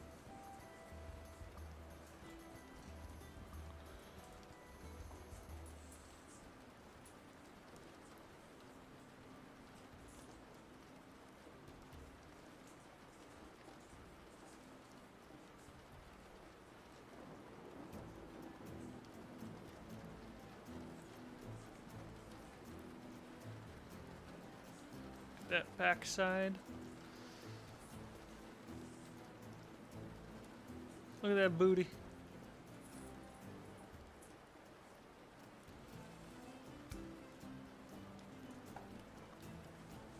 Okay.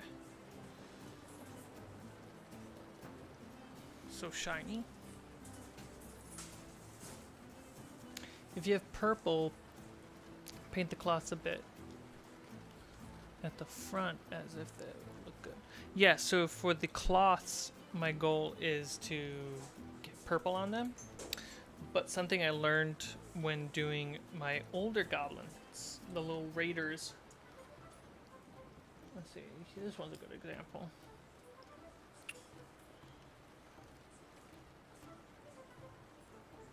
The purple on this little guy's edges is actually white, and then I used the purple wash to sink into the shadows.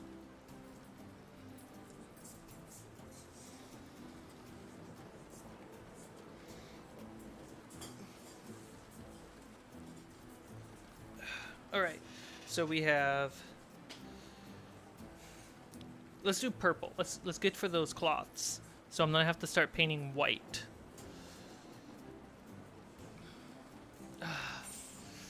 Is bone a smarter choice? Yeah, let's just go white. And try to get the cloths all painted up. I don't think I can use the 8 for it though. It's a little too blunt.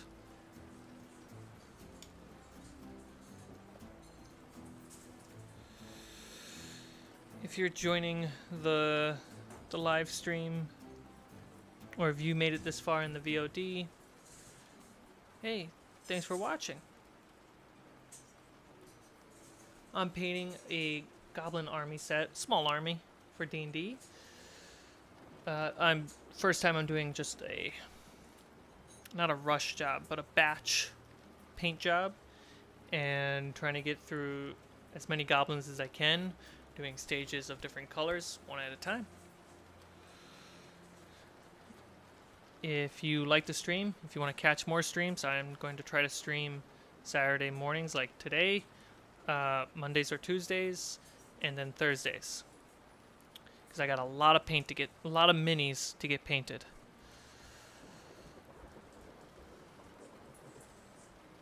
And it's not always the same set every time. Okay. Cloth.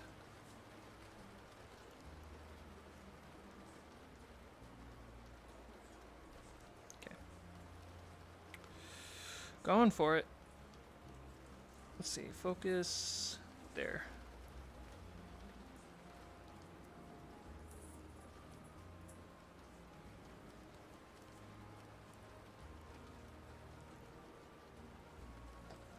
Hang on.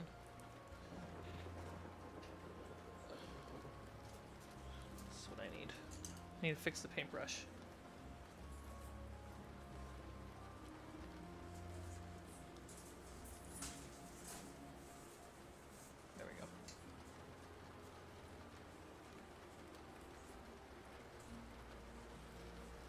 So, Green Goblins. First thing that comes to my mind is Green Goblin from Spider-Man.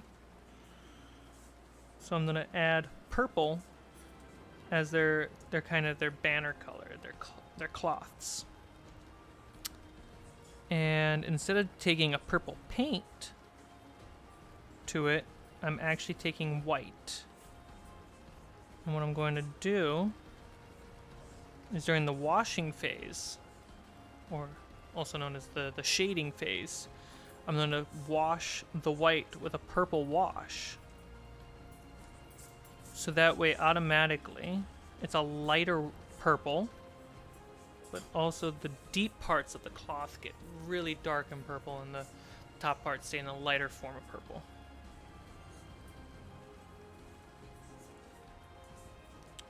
Make sure I'm staying in focus on the side cam. Sometimes I forget to do that.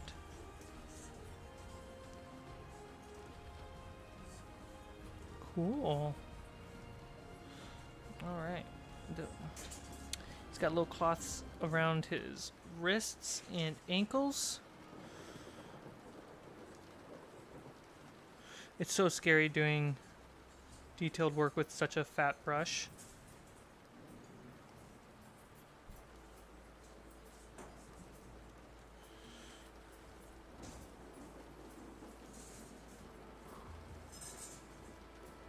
I got a little white on the axe. Gotta clean that up later. There we go.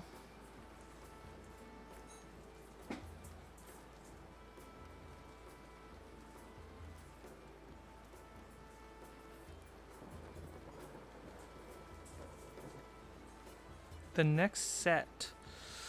Well, if my brown primer shows up today, I'll be doing a massive 3-foot long mini. I'll leave it as a surprise. I gotta prime it outside where it's safer, and then we'll be painting it on a stream. The brown primer is in the mail. It was supposed to show up yesterday. Am I in focus? But it didn't, which is alright. And then I'll be focusing a lot on underwater creatures.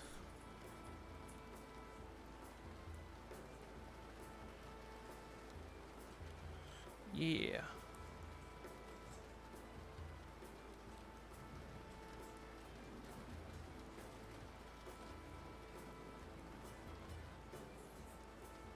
So, the number 8 brush is not that bad. Any tiny, small mistakes, like you can kind of see the white dot that's on the end of the axe, any of those mistakes, I'm going to clean up later. But everywhere where you see white, which looks kind of cool as a Nordic look, right? But actually, everywhere there's going to be white is actually going to be purple.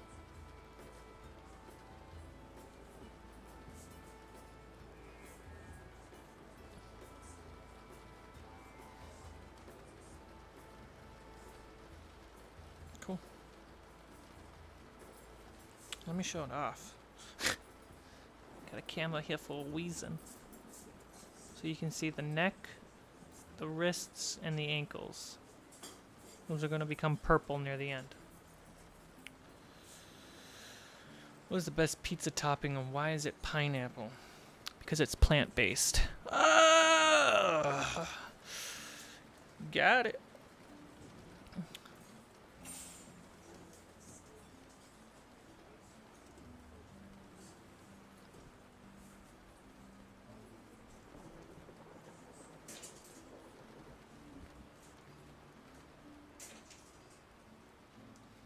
Oh yeah, let me show them off a little bit. So I'm going for the...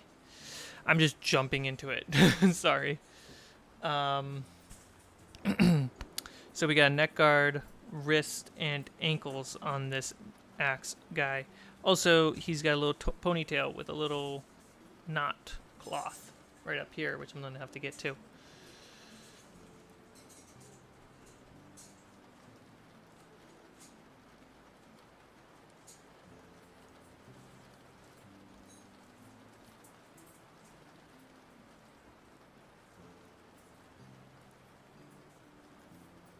If you don't see where I'm putting the brush to the mini, it's just the camera placement. And I will remember to show you what it looks like when I get to it. See?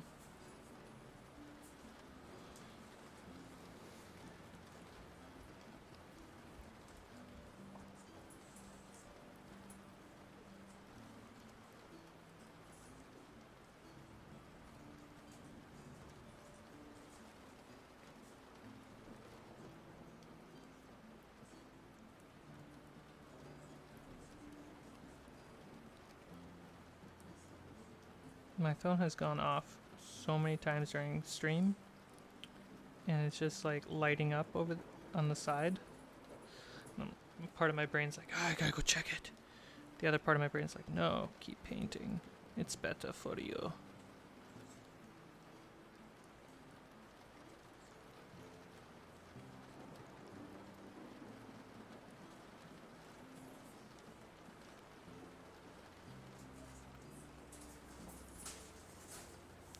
Oh, this is a tricky angle. He has some cloth, like, right there.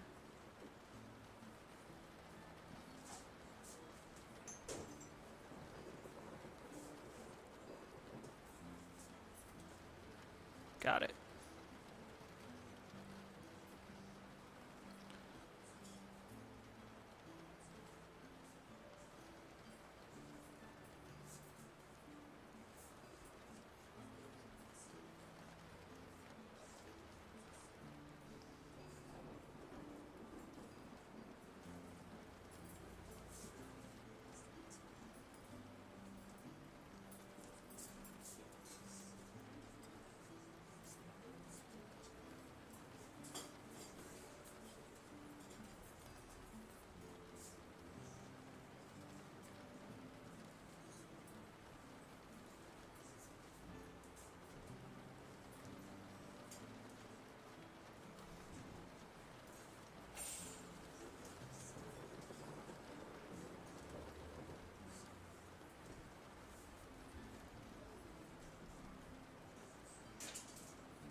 Oh, the back of the wrist, the back of the wrist right here.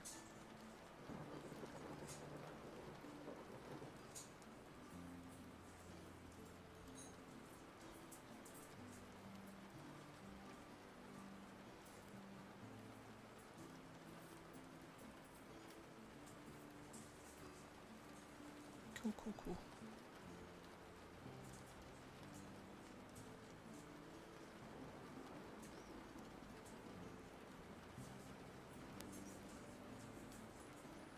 Alright, cool. This little one's good. The white. Oh, nope, I forgot the top knot.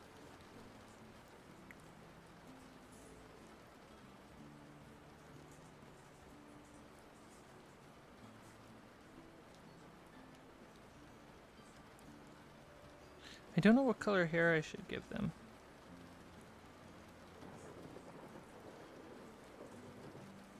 I was thinking like orange.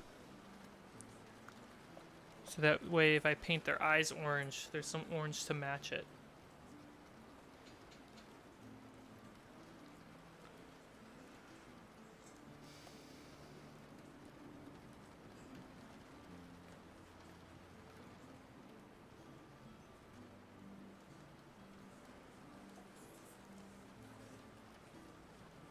This one's got some of the under wrist, definitely foot wraps, and then that scarf.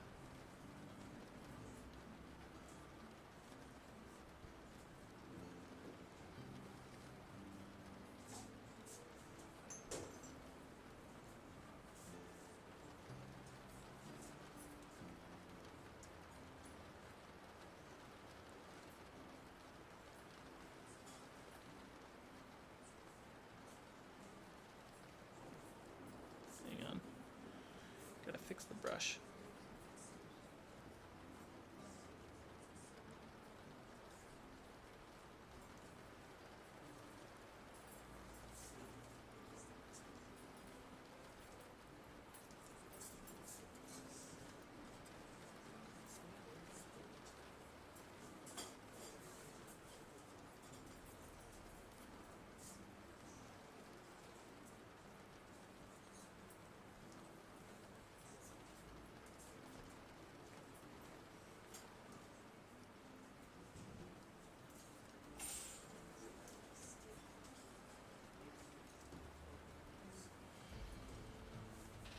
Cool. The brush is fixed. Some loose hairs that just need to get cut off. These are super cheap size 8 brushes that I got in bulk. So they're meant to just be, ooh, sorry, I'm completely out of focus.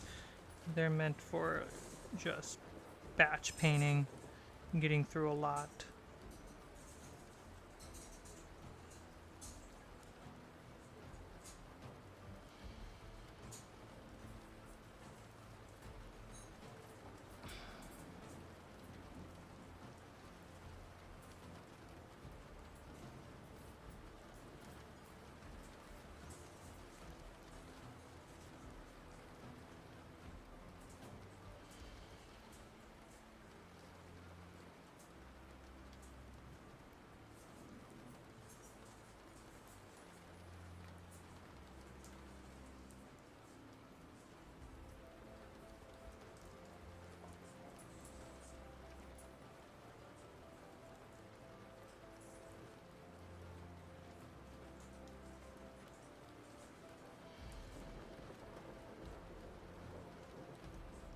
Trying to get those feetsies. Footsies.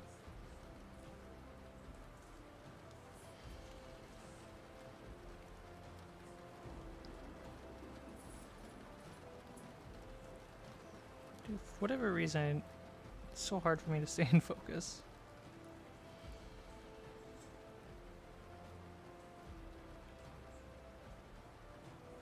I have to go over and clean up the brown that I painted on the floor, on the base.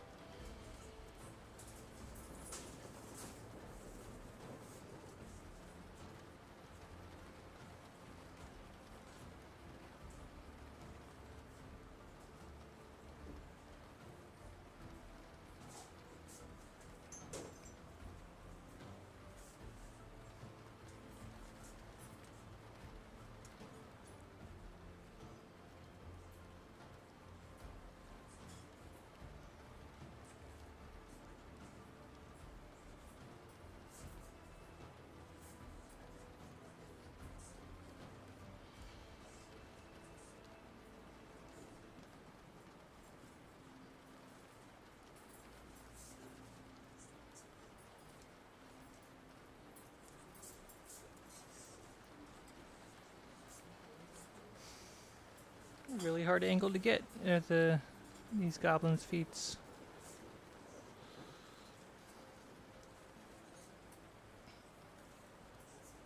But I did it.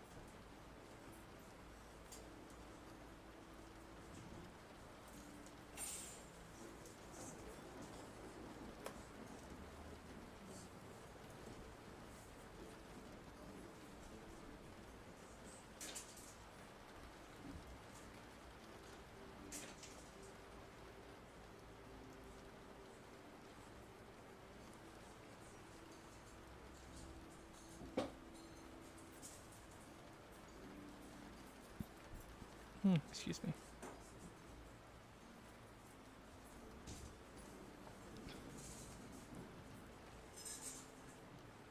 Isn't it weird? This is going to be a weird question to ask. Maybe philosophical. Is it weird? Welcome, who just joined the stream. But weird question. Medically, it is healthier to fart versus burp. Burping usually means like there's something going on. But yet, culturally, we're disgusted by farts more than we are burps. I think that's an appropriate question to ask when painting goblins.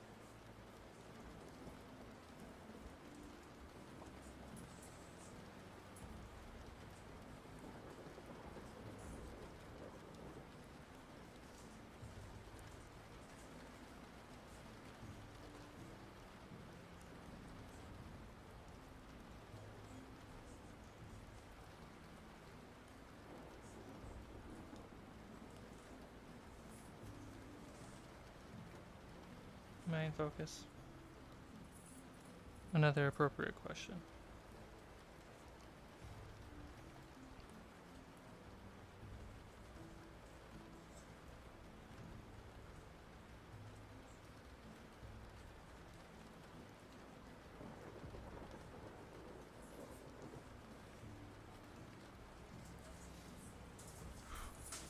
I'm struggling on this one.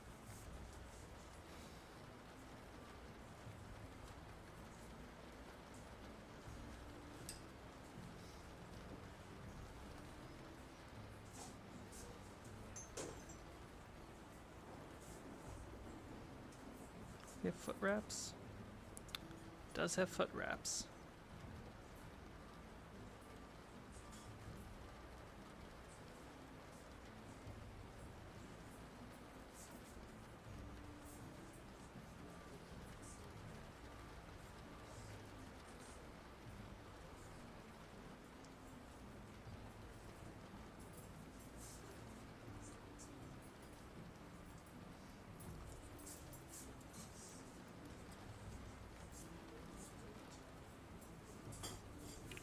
A lot of cleanup. It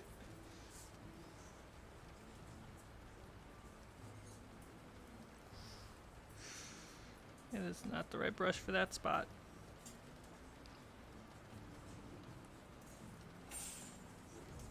I'm gonna have to take the small brush and clean that up hard.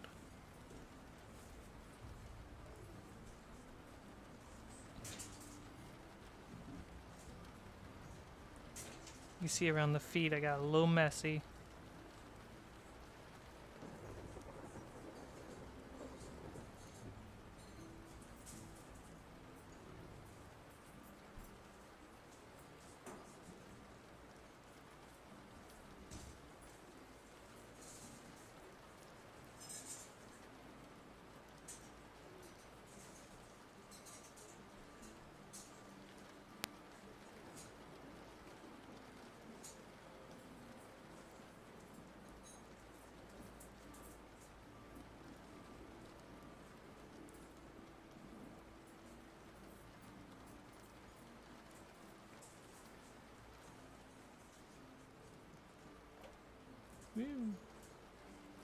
You know how funny it would be if instead of me painting, I hook it up so that you see me here in the corner, but the hands belong to somebody entirely in a completely different room, and I'm like just so in it and acting in this little corner of the screen. That would be a fun setup.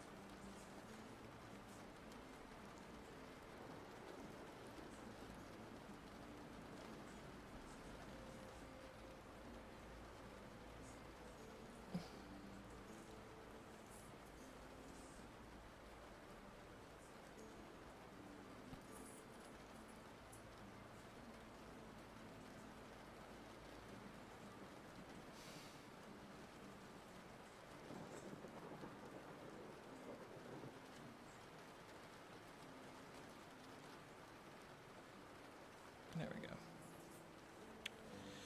This guy was tough. Clean up past later. I just gotta get through as much of them as possible. this guy again.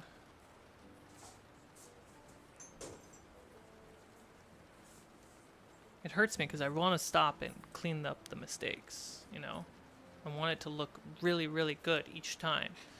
But this is the challenge of doing just a mass painting. And just batching through it is, you'll clean it up after. There'll be a pass.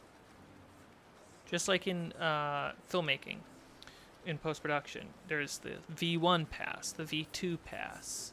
There's the sound design pass, the music pass, the final pass, the coloring pass.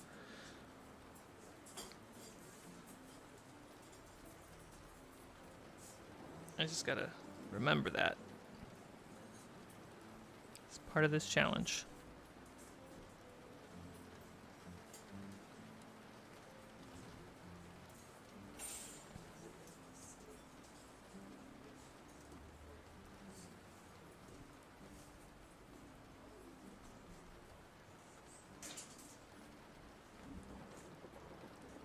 And even if these have like, if they look too similar through scheme and paint, right? The minis themselves are fairly unique. Like there's a couple duplicates, sure. But overall, they're very different from each other.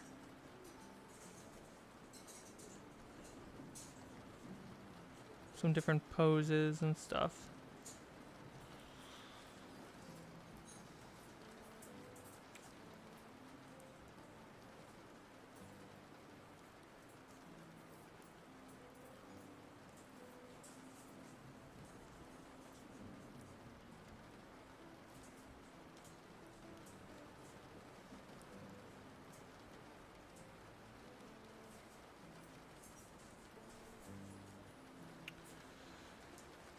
The brush I'm using is a super cheapo, the size is an 8. Oh, there it is.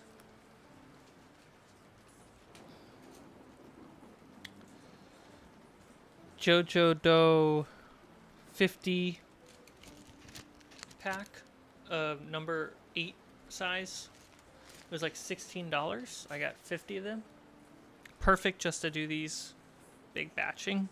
And then I have a whole set over here of fine-tune, insanely small brushes.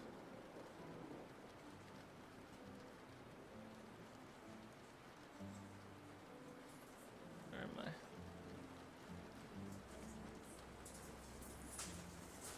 Because this might look small on camera, but trust me, whoo-hoo, this is a fat brush for this job.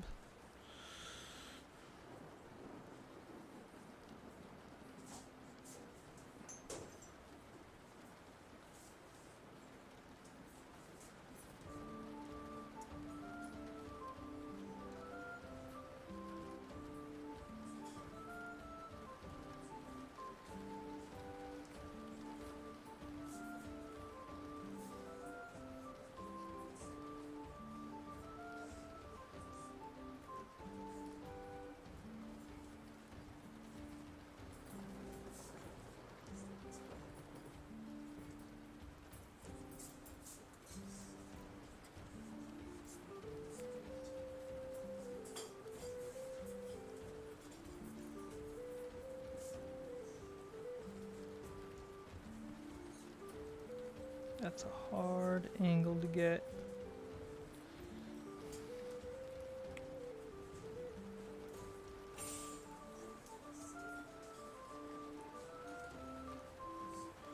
I'll be on the cleanup pass.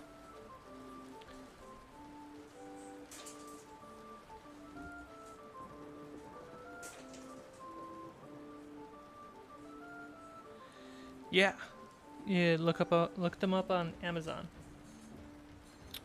Most of my brushes are army painter brushes. I got it when I first got my first painting kit.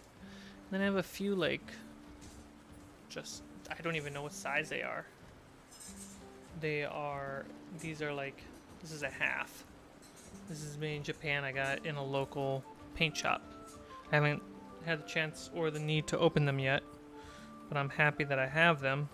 in case something goes wrong with my other skinny brushes.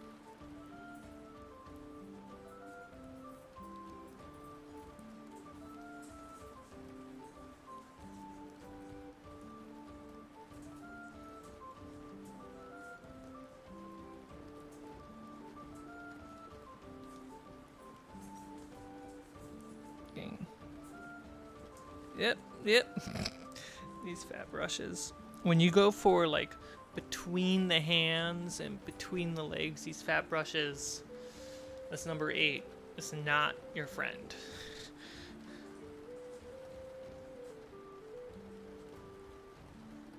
It makes me look like I don't know what I'm doing. Like, it looks okay. When you really get in,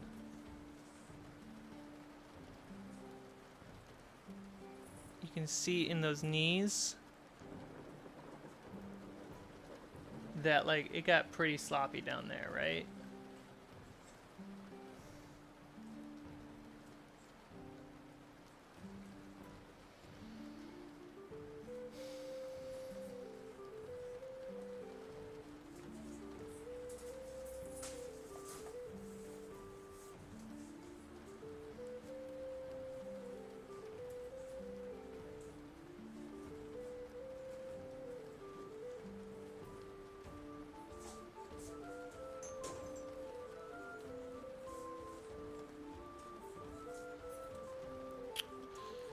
Atomic, what do you normally paint? Like, what's your go-to models? Do you have a set that you're working on?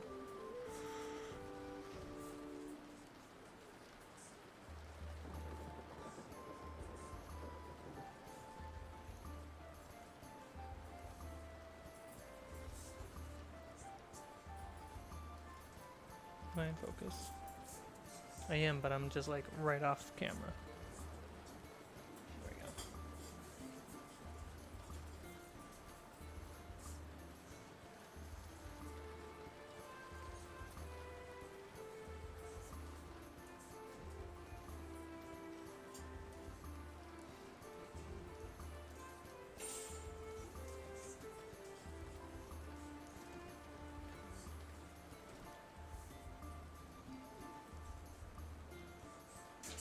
There's the focus.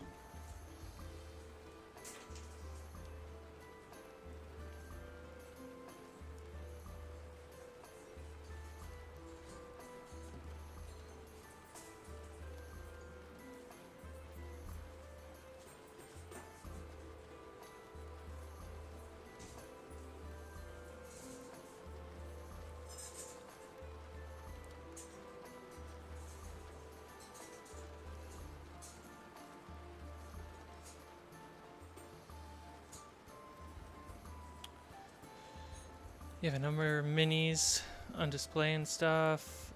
Most of the time, I'm just like, good enough for the table. I agree. Good enough for the table is a good way to go.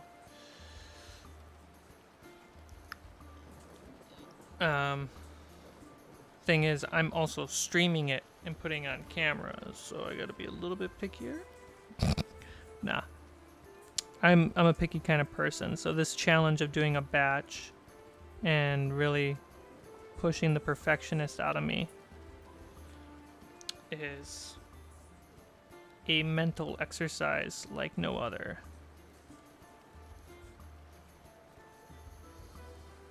Because you can tell out of focus. All these, they look like goblins. And that's what matters.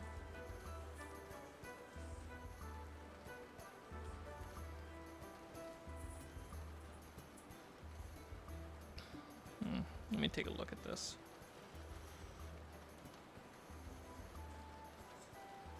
Spot there.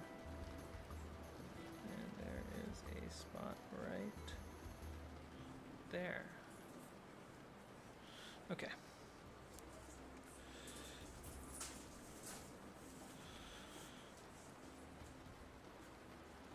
A lot of WizKids, Pathfinders, yep. I love going down Etsy rabbit holes of just looking at all the crazy minis that people are making and selling.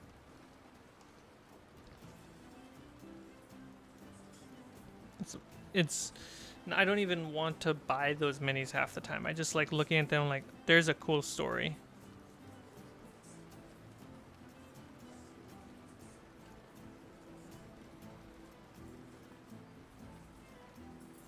I haven't got to make terrain pieces yet, but I definitely think I'm going to get into it in due time. I have the perfect platform to experiment with.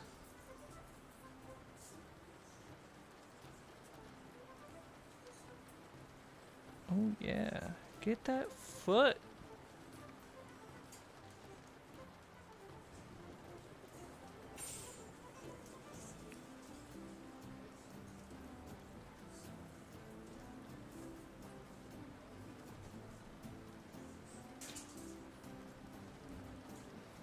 Cool. So for anyone who's new to the stream since I last spoke about it, all the white is actually going to become purple. And how I paint purple on my minis is actually painting it white and then using a purple wash. So that way all the cracks and deep folds become dark purple, while the top layer that's getting hit by light is a little bit brighter.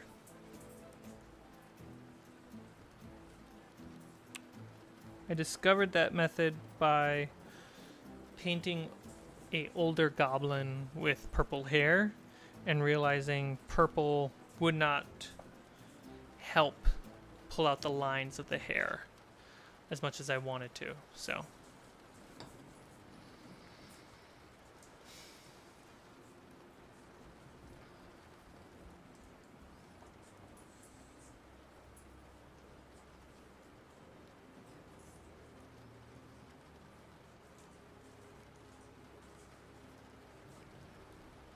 dude, so many feet cloths.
Got under the wrist. And then, does he have a, and a scarf?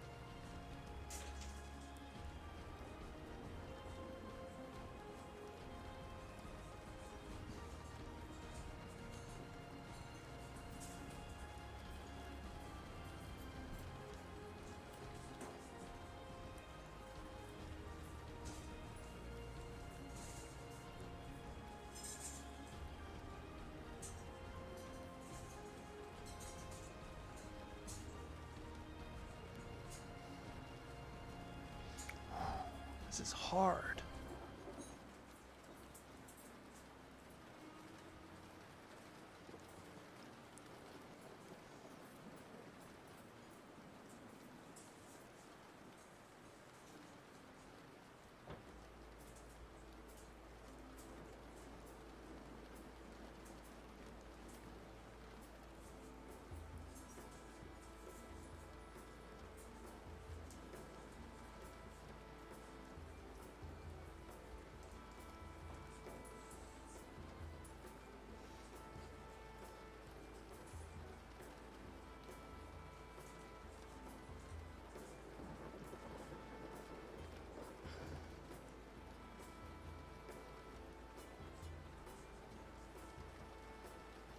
Cool. I think I got this one.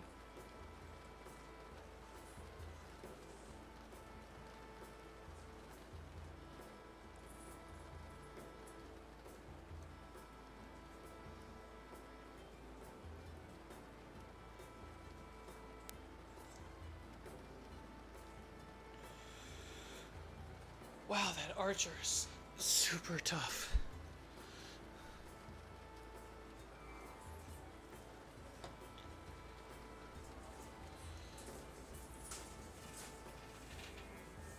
Any other colors that I tend to do that other than purple? Oh, I'll probably, I like it for cloth and hair. So I'm down to do it to any color as long as it's the right material. I think that's how I would process it in my brain. So purple hair, red hair, green hair, brown hair, black hair, do it all wash based. Cloth, especially if the mini has very like wavy fabric, wash based makes way more sense. And then if it's a big piece of cloth like this king's cape, then go with a highlight pass on top, because it's just so big, it's going to draw attention. You might as well have more work put into that spot. So a couple of my archers have hoods, so rather than just the scarf, it's pulled up to be a hood. It's going to be purple, and these guys are going to really look like the green goblins from Spider-Man. Tanner, this is dope, man. Got to appreciate the dedication to the hobby. Thank you very much. This stuff is my zen. This is my... I love it. This and playing the game.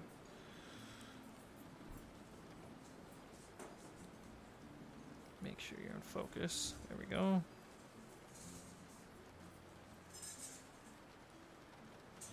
I'm running out of white.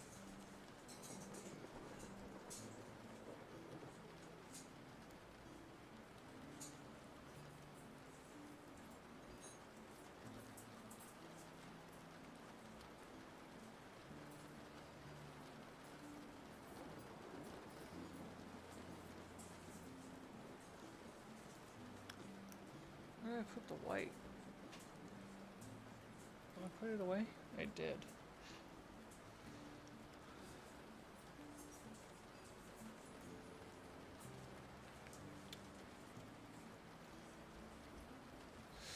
Do they have toenails? They do. How dare you bring that up? Yeah, I'll probably do the bone color pass for their toenails. As like a little highlight.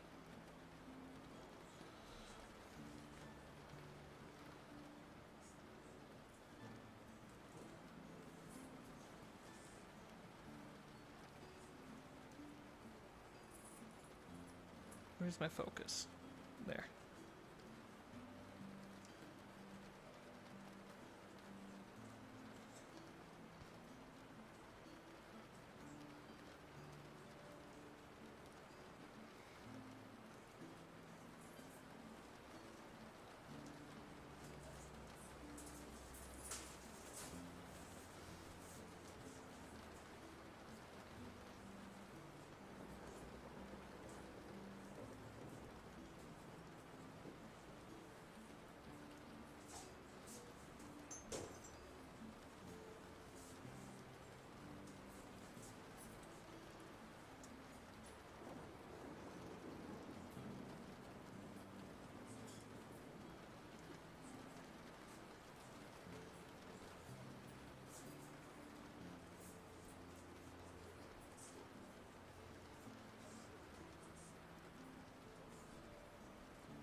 Little tail piece of the hood.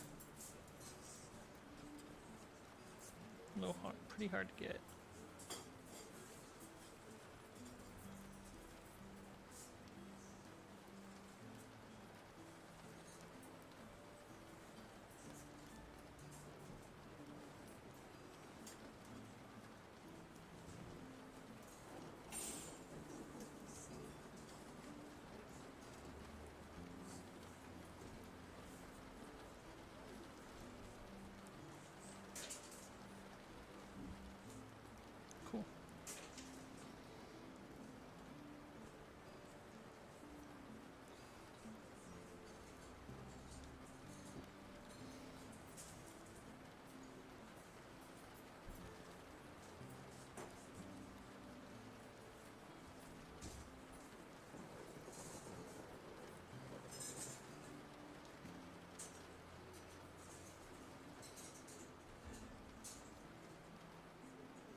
Okay. So we got his hood and the wrists. It's like the straps to the armor. Get this little guy's feet. Little toesies. Little footsies.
Double checking the hood.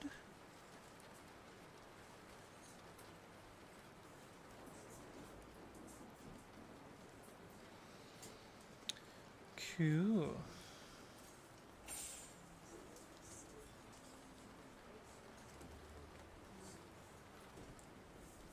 If I was a kid and these minis without any wash was just put in front of me, I would think they're the coolest thing ever. I don't mean to like brag or like give myself a compliment, but you have to recognize once in a while when younger you sees the things that you're making and you're not even finished making it, and you think younger you would really dig what you're doing. That's a good feeling.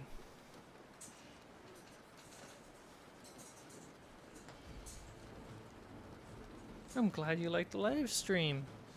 Bravo.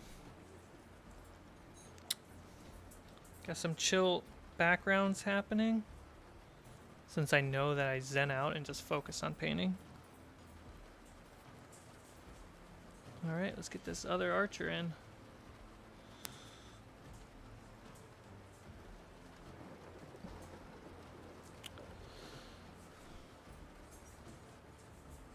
I'll probably have to call it at the end of this archer. I know I didn't get as far as I wanted, but I do have an appointment that I have to make in an hour, and it'll take me 45 minutes to get there.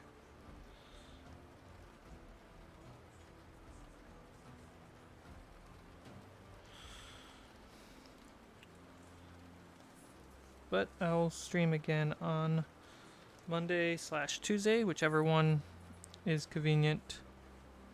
I'll figure that one out soon. And then definitely on Thursday nights. All West Coast time, PST.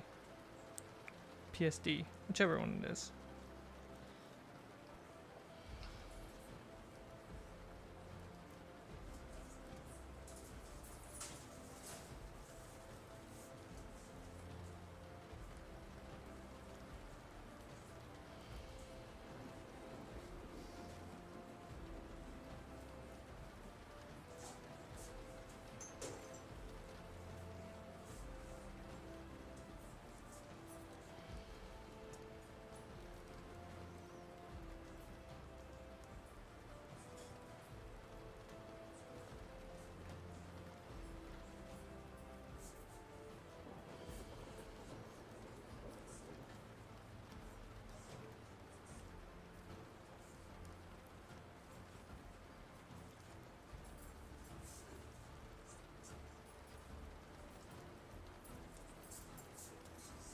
I got a little bit of the base foot off. I went out of the line. My colors went out of the line. Right? Does take 45 minutes to get anywhere in LA. But I use an electric bike. So I get to swerve through some traffic and get places faster. But I'm only capped at like 20 miles an hour.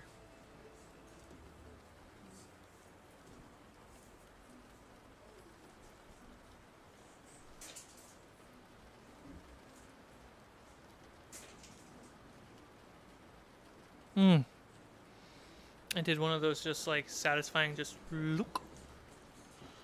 Ooh, that was so satisfying. Right around the ankle.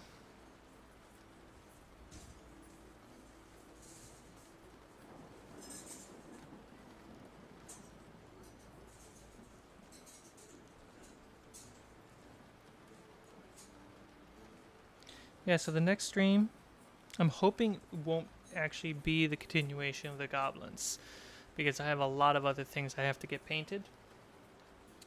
Reaper Minis sent me a couple big boxes, and I want to paint them on stream. I got a 3-foot long mini that I need to paint as soon as possible. But I'm just waiting for that brown primer to show up.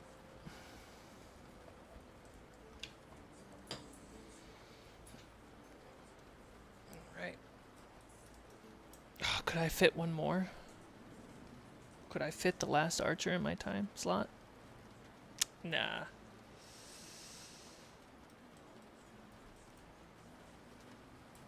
Okay.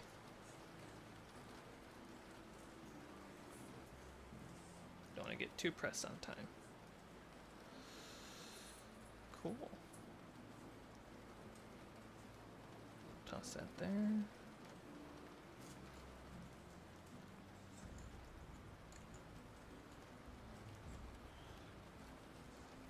Let's get some minis in this shot. Know what I mean? Look at them all. I'm pretty happy with how much progress overall we were able to do here. It's pretty insane. I've never done a batch paint before. But like, we got browns, bronze, and then we're doing the white pass as the base for the purple. And then I think once I put white on everyone, I'm gonna do metal. And then I gotta do bones. There's a lot of bones on the shaman way here, all the way over here at the end. And then I think when I'm doing bones, I'm also going to do the arrow feathers. Because I think bone is a fine color for that too. And then after that, we do the wash. So I think